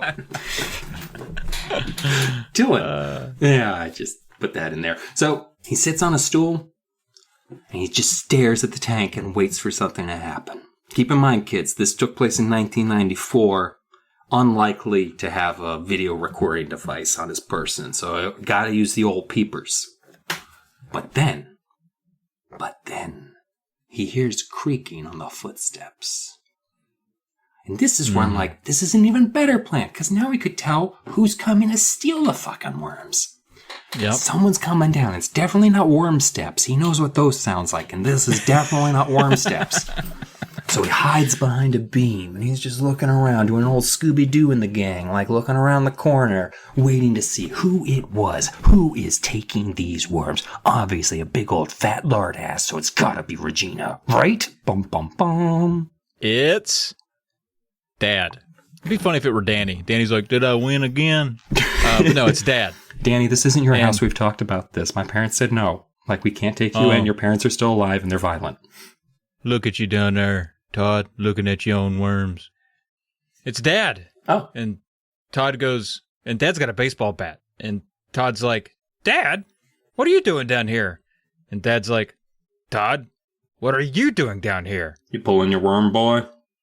Todd's like, I was just watching the worms. And then Dad said that he had heard the basement stairs creaking earlier, which, by the way, that was the only sound that Todd actually did make. He didn't really cause too much of a ruckus in the basement as we were having fun with. But Todd's dad on high alert, man. He hears a creaking basement step, so he waits 15 minutes to get a bat and go downstairs and check it out. He's like, give him time to get settled in down there and get comfortable. then I'll go down with the bat, surprise them. I like how Dad's coming from the bayou. Yeah. Dad's going to come down there. He's going to do a real number on that burglar. But yeah, now Dad's like, what are you doing down here looking at your worms, kid? It's almost midnight. You're down here just staring at your worms in the dark? What are you, weird? We're getting rid of the worms. I like this is what drives the dad over the edge. Not any of the other nonsense that's happened, which the dad hasn't been there for. Like, he hasn't seen any of the other bullshit. Yeah. But, like... No, he has no idea. He had to wake up and defend his house from a prowler, and now he's just rip shit. He's like, oh, who am I going to take my rage out on? Oh! I was going to beat a man to death in my basement. Yeah, I guess Todd did bump into the ping pong table, and Dad's like, I thought there was a burglar. All right? How did he hear that? Are his parents, like, on the... I feel like everyone's on the second floor. His dad had some other reason going down in the basement. I bet he was going to go jerk it. Like, that's where he keeps his porn pile ever since they got kids. He goes down to the basement. He's like, fuck. Oh, yeah, I'm here for a burglar. Like, ooh, I have a bat. See? Greases up the handle of that baseball bat and gets ready for a night of fun. Yeah. Mm-hmm. But, yeah, he's a bit on high alert. He's probably real tense, and Todd's all about the worms. Just get rid of the worms. We're not doing worms anymore. And then the mom calls down because she's like, you know, she just saw her husband leave the room with a baseball bat. Now she's screaming. He's screaming at somebody downstairs. So she's like, what's going on down there? And Dad reiterates, I want the worms out of here tomorrow. You can dump them in the garden. All right. You can keep them on the premises. I just want them out of the house. All right. Worms are outside animals. Okay. Inside animals, maybe dog, maybe cat. We'll get a gerbil. All right. Hell, I'll even get you a pet snake. But goddamn worms stay in the dirt in the yard. Plus, they help aerate my garden. And my peppers are suffering this year. So please, more worms. So anyway, Todd resists, but Dad is pretty serious. You know, Dad does have a bat, and he's in his underwear. So Todd heads on back to bed, and he's a little sad because he just lost all his worms. I mean, I guess he's not that sad since the worms are kind of assaulting him psychologically, but he's like, I worked pretty hard on getting those worms from behind second base with Danny. And he's mad because he never really solved the mystery. He went down there, lost his worms, and still doesn't know how the hell they were ending up all over the place. So he gets back in bed and punches his pillow, all upset, pretty happy that the pillow's not full of worms, but he punches the pillow and he's like, dang, this mystery's never going to be solved. I'm just going to fucking die not knowing what happened. But little does he know that the mystery will be solved accidentally just a few hours later. Bum, bum, bum. That's because Todd has amazing luck and just happens to overhear many a conversation. So Todd's walking to school sadly in the rain, probably listening to Garbage's I'm Only Happy in the Rain as a way to, like, try and get over, Yeah. Actually, that song probably came out, like, 3 years after this book came out. So. I'm only happy when it rains. So he's going to talk to Danny about what's been happening this weekend and everything. But then, Todd hears Beth and Regina laughing, and as we know from Dylan's own paranoia, if you hear people who know you laughing, they're talking about you. And Todd was right last time. They weren't talking about worm pranks. They were talking about doing a comic strip about him, which seems a little obsessive. You know, that does seem crazy. I bet you Patrick seems crazier. I think Patrick might have a thing for him.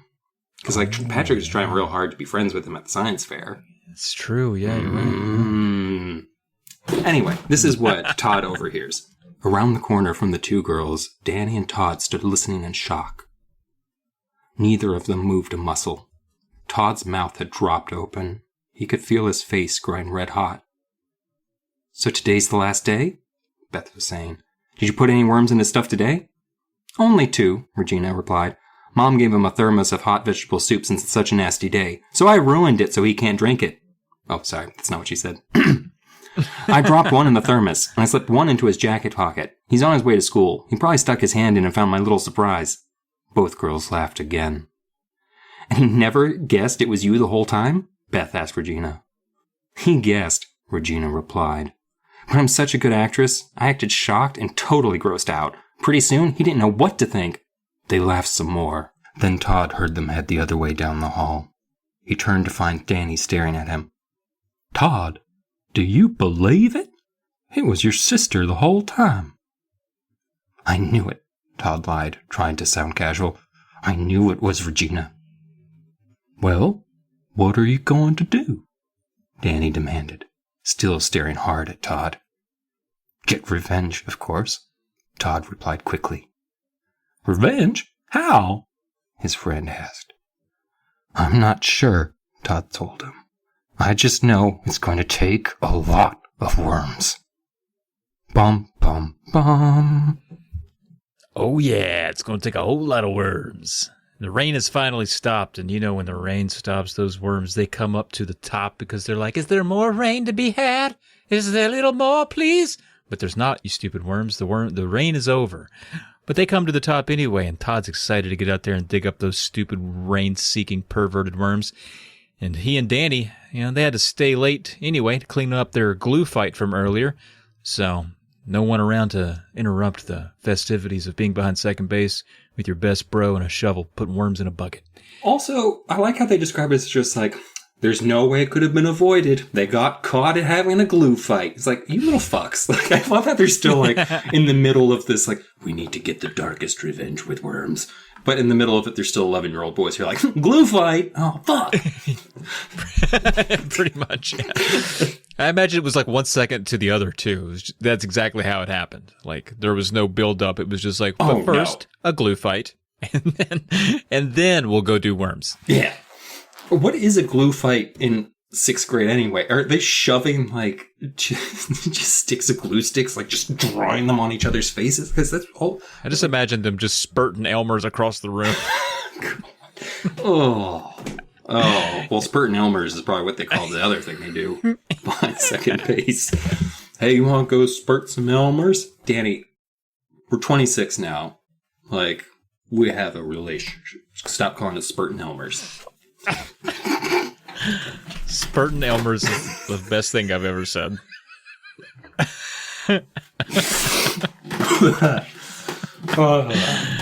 Oh my god. All right. So anyway, they had that glue fight. They had to pick up all that Elmers. They were spurting at each other. And Todd, he's not sure of the plan yet, but he's going to, because he's going to come up with one. He's not sure of the plan, but he knows, like, I need a lot of worms for Regina and Beth. This revenge, I don't even know what I'm going to do, but I need all the worms. It's kind of like in those movies where they're like defending a cabin or something, and they're like, I don't know what we're going to do, but we need all of the guns in this room now. We'll figure out who's getting who what later. So anyway, he's armed with worms. The ground starts to rumble. It's getting louder, rocking harder. It's kind of feeling like an earthquake. And Danny's even knocked to his knees. He's like, oh, good Lord. It's rumbling real big here, Todd. They both saw the dirt pull apart between them. It looked like a dark wound opening up. Another rumble. The ground quivered and shook. The mud split open, wider, and something poked up from under the ground. And at first, Todd thought it was a tree trunk. He's like, that's weird. A tree trunk coming up out of the ground. That's weird. And it was a dark brown. It was dark brown like a tree trunk and round like a tree trunk. Smelled like a tree trunk, tasted like a tree trunk. Wasn't, though. It was moving too fast to be a tree. In fact, it was moving at all. So that kind of ruled out tree. Yeah, I was just about to say, like, at what point are you like, that's too fast to be a tree? It's like, I do love that. It's like when you're using motion to determine, like, is that a tree or maybe a giant worm? How fast is it moving? I've clocked it at 5 miles per hour, so not fast enough to be a giant worm, but faster than a tree. Yeah. Therefore, it must be tree. But yeah, it's rising up from the opening in the mud. And as the ground shook and the rumbling rose to a roar, this is pretty loud we're dealing with here, Todd and Danny both realized that they were gaping in horror at the giant worm. A worm as thick as a tree trunk, we've established. Up it stretched, up from the mud, darting and dipping its enormous head. Todd uttered a shriek of terror. He was like, ah! And turned to run. But his feet slipped on the wet, quivering mud. The mud was quivering. And he fell forward, landing hard on his knees and elbows. And before he could pull himself up, the enormous worm swung around him, swung around his waist, circled him, pulled itself tight. Oh! He uttered a cry of panic. A crazy thought burst into Todd's head. This is the mother worm. She's come up to protect her babies, of course. And then another crazy thought. The worms are really getting their revenge this time. Oh, dear. And then he had no more time for crazy thoughts, or any other kinds of thoughts, because the enormous worm was tightening itself around Todd's waist, choking off his breath, choking him to death, pulling him, tugging him down into the mud, down into its cavernous hole. He tried to call for help, but no sound came out of his mouth. He couldn't yell, he couldn't breathe. The huge wet worm was crushing him as it pulled him down. And then a dark shadow rolled over Todd, and then everything went black. Dum, dum, dum. Todd's dead. So Danny's got a hold of Todd's feet, trying to free him from this giant worm, which sounds more and more like they're struggling against a giant worm behind second base together. Sounds euphemistic. We'll just put it that way. Sure does. But then Danny sees Regina and Beth, and they're carrying home their science fair project, and they're coming. I guess this is like the first time, because it's been raining all week. Paper mache doesn't deal well with rain, so this must be the first dry day they can take the Robin home after the Science Fair Expo. So as they're bebopping along with their Robin, Danny and Todd are just like, ah! But because it's a giant Robin, I believe it's like the size of a child, right? It's huge. Seems like, big. It has like broomsticks for legs, so I feel like it's a pretty big thing. And since it's paper mache, it's probably really light. So they're carrying this thing.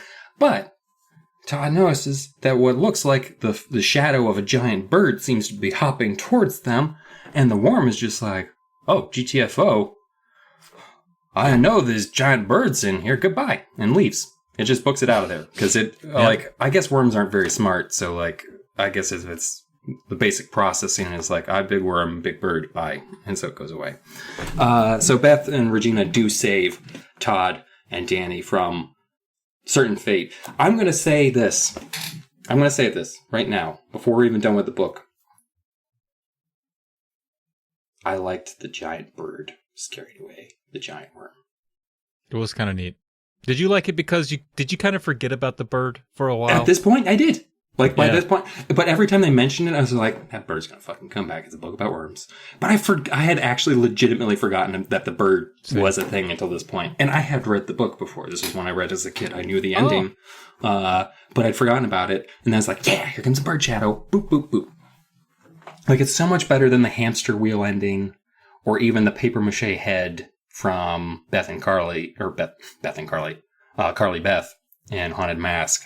Although the show fixed that. We talked about that. You're right. Anyway, so they're still like hating on each other. Like, they're like, thank you for saving our lives. And you're like, what the fuck are you talking about? Get out of here, Todd. We're still on death friends or death notice or whatever.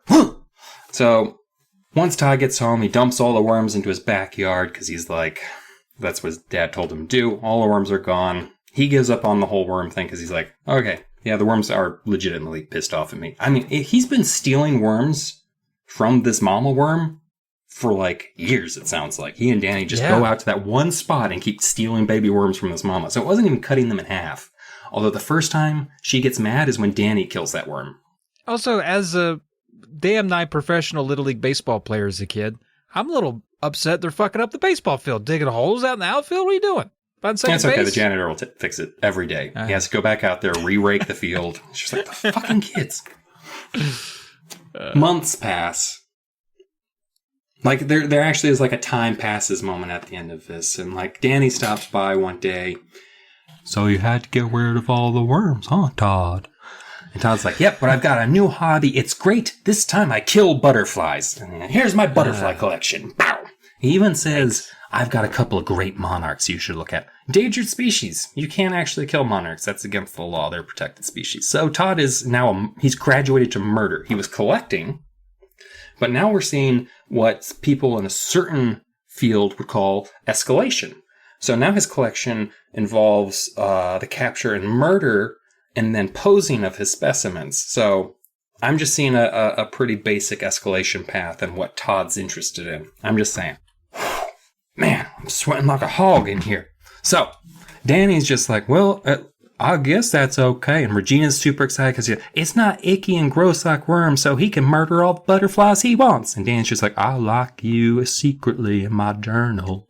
And Todd's happy. Everyone's happy. No one's mad about worms anymore.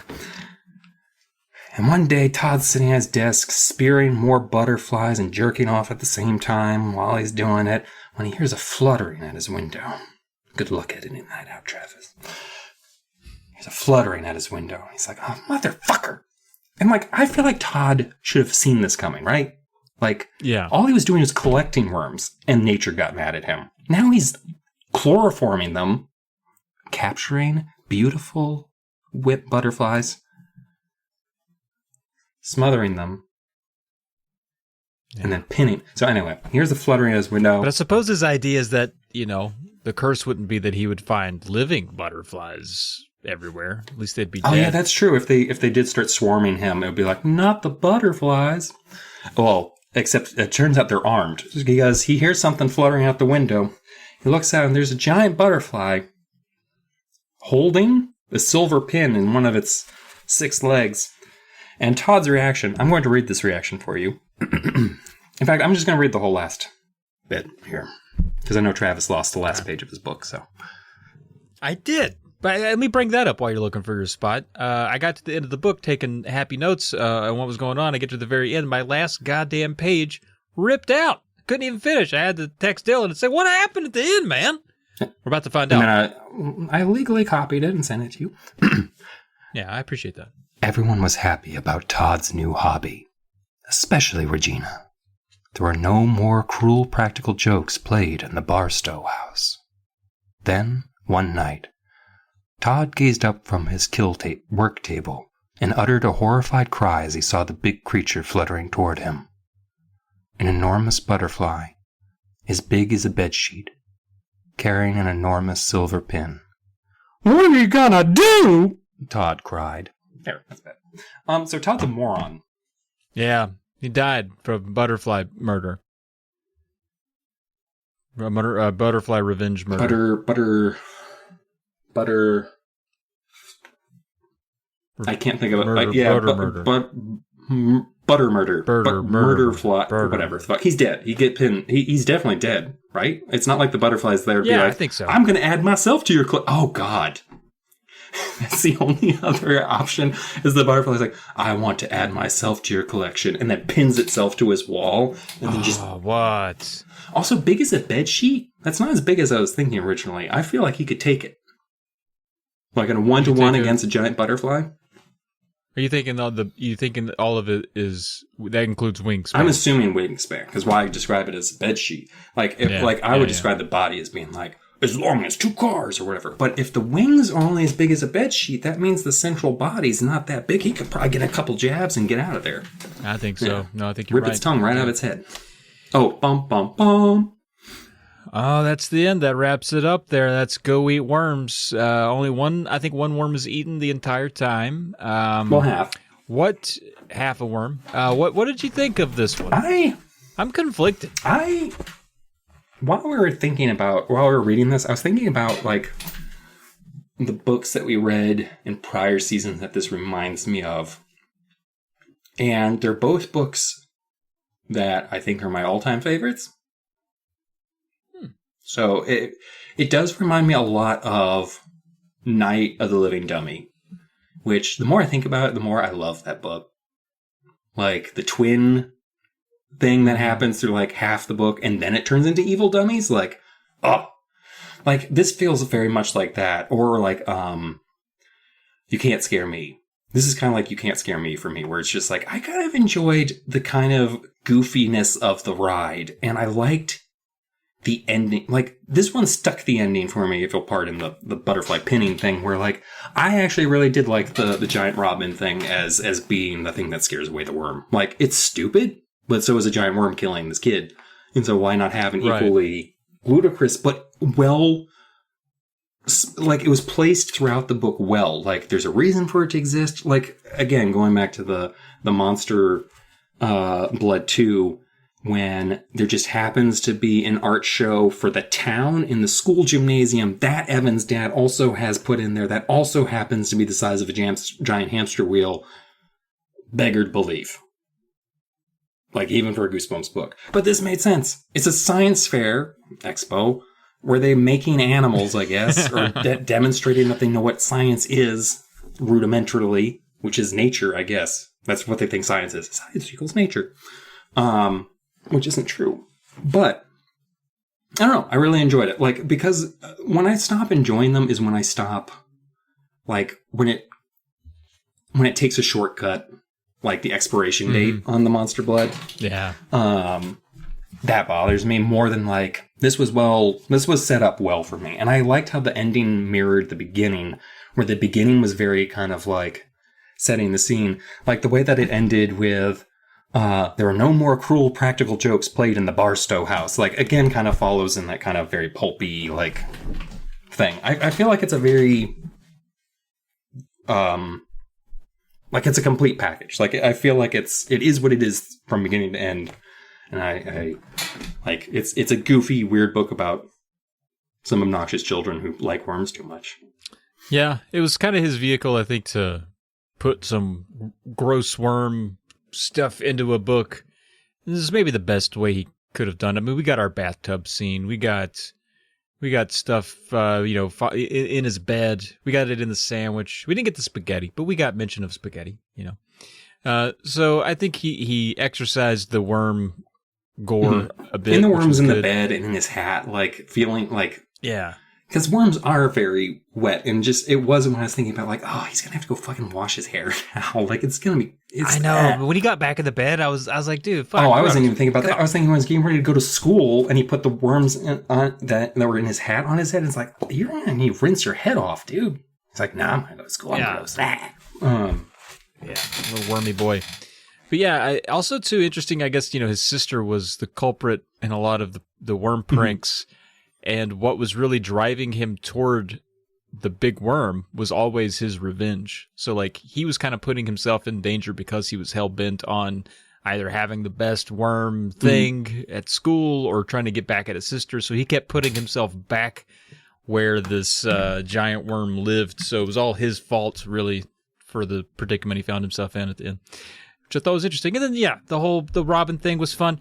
It didn't hit like in a scary, spooky way, but it was just it was a fun ride. I thought a lot of the banter was funny. Oh, I laughed, all the not like out loud, like hard giggles, but Danny was cracking me up. He's so understanding. And I love the expo. Like, the expo is so well done in terms of just the acid dropping in the background. It's just like, I can see, it's the same thing whenever he like nails the dinner table. Like, even the brief thing where he's talking about like going over to his friend's house and his parents are arguing, but that's not bothering him today. It's like yeah, because of the worms. There's so many little moments in there that are just like, if you were a kid, you would totally identify with these kids and their horrible situation of being in school. True. So I'm gonna have to give it 3 peanut butter worm sandwiches out of 7. And I'm doing 3. It's a little below average, I guess, but I think I'm going to docket some points for not being a full-on good spook factor.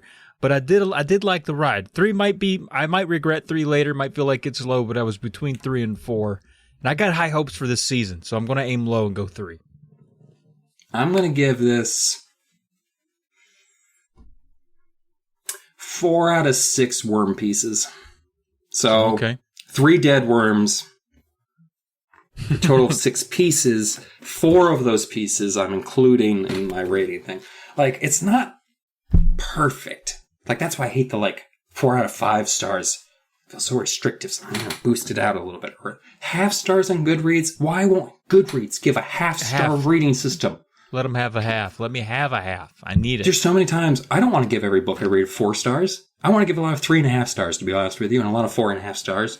But, like, I can't do that. Letterboxd? Perfect. Anyway, I would give it 4 out of 6. Somewhere in there where it's just like, it was consistent all the way through. It stuck the ending for me.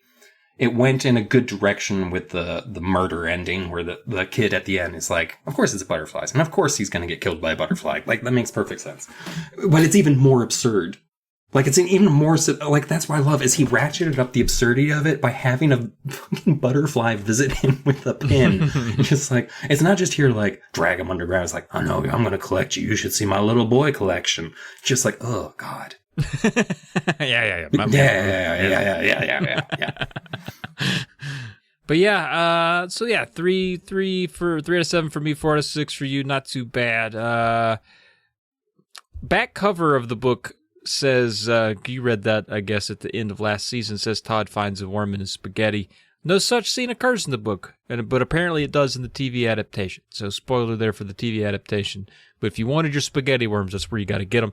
A little more trivia. R.L. Stine has expressed that this book was his least favorite. Ain't that crazy? I think he's got... they're okay.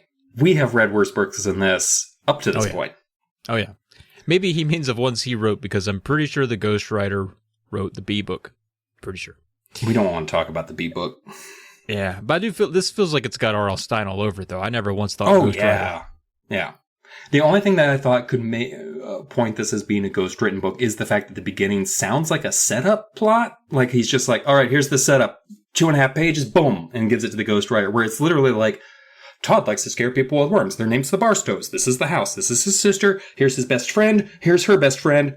Like, everything you need to know in the story is in the first chapter. Are we going to see this more and more often, where the first chapter is just like, here's a breakdown of what's going to happen? Exposition? I don't know. No, because this is one of the rare third-person ones.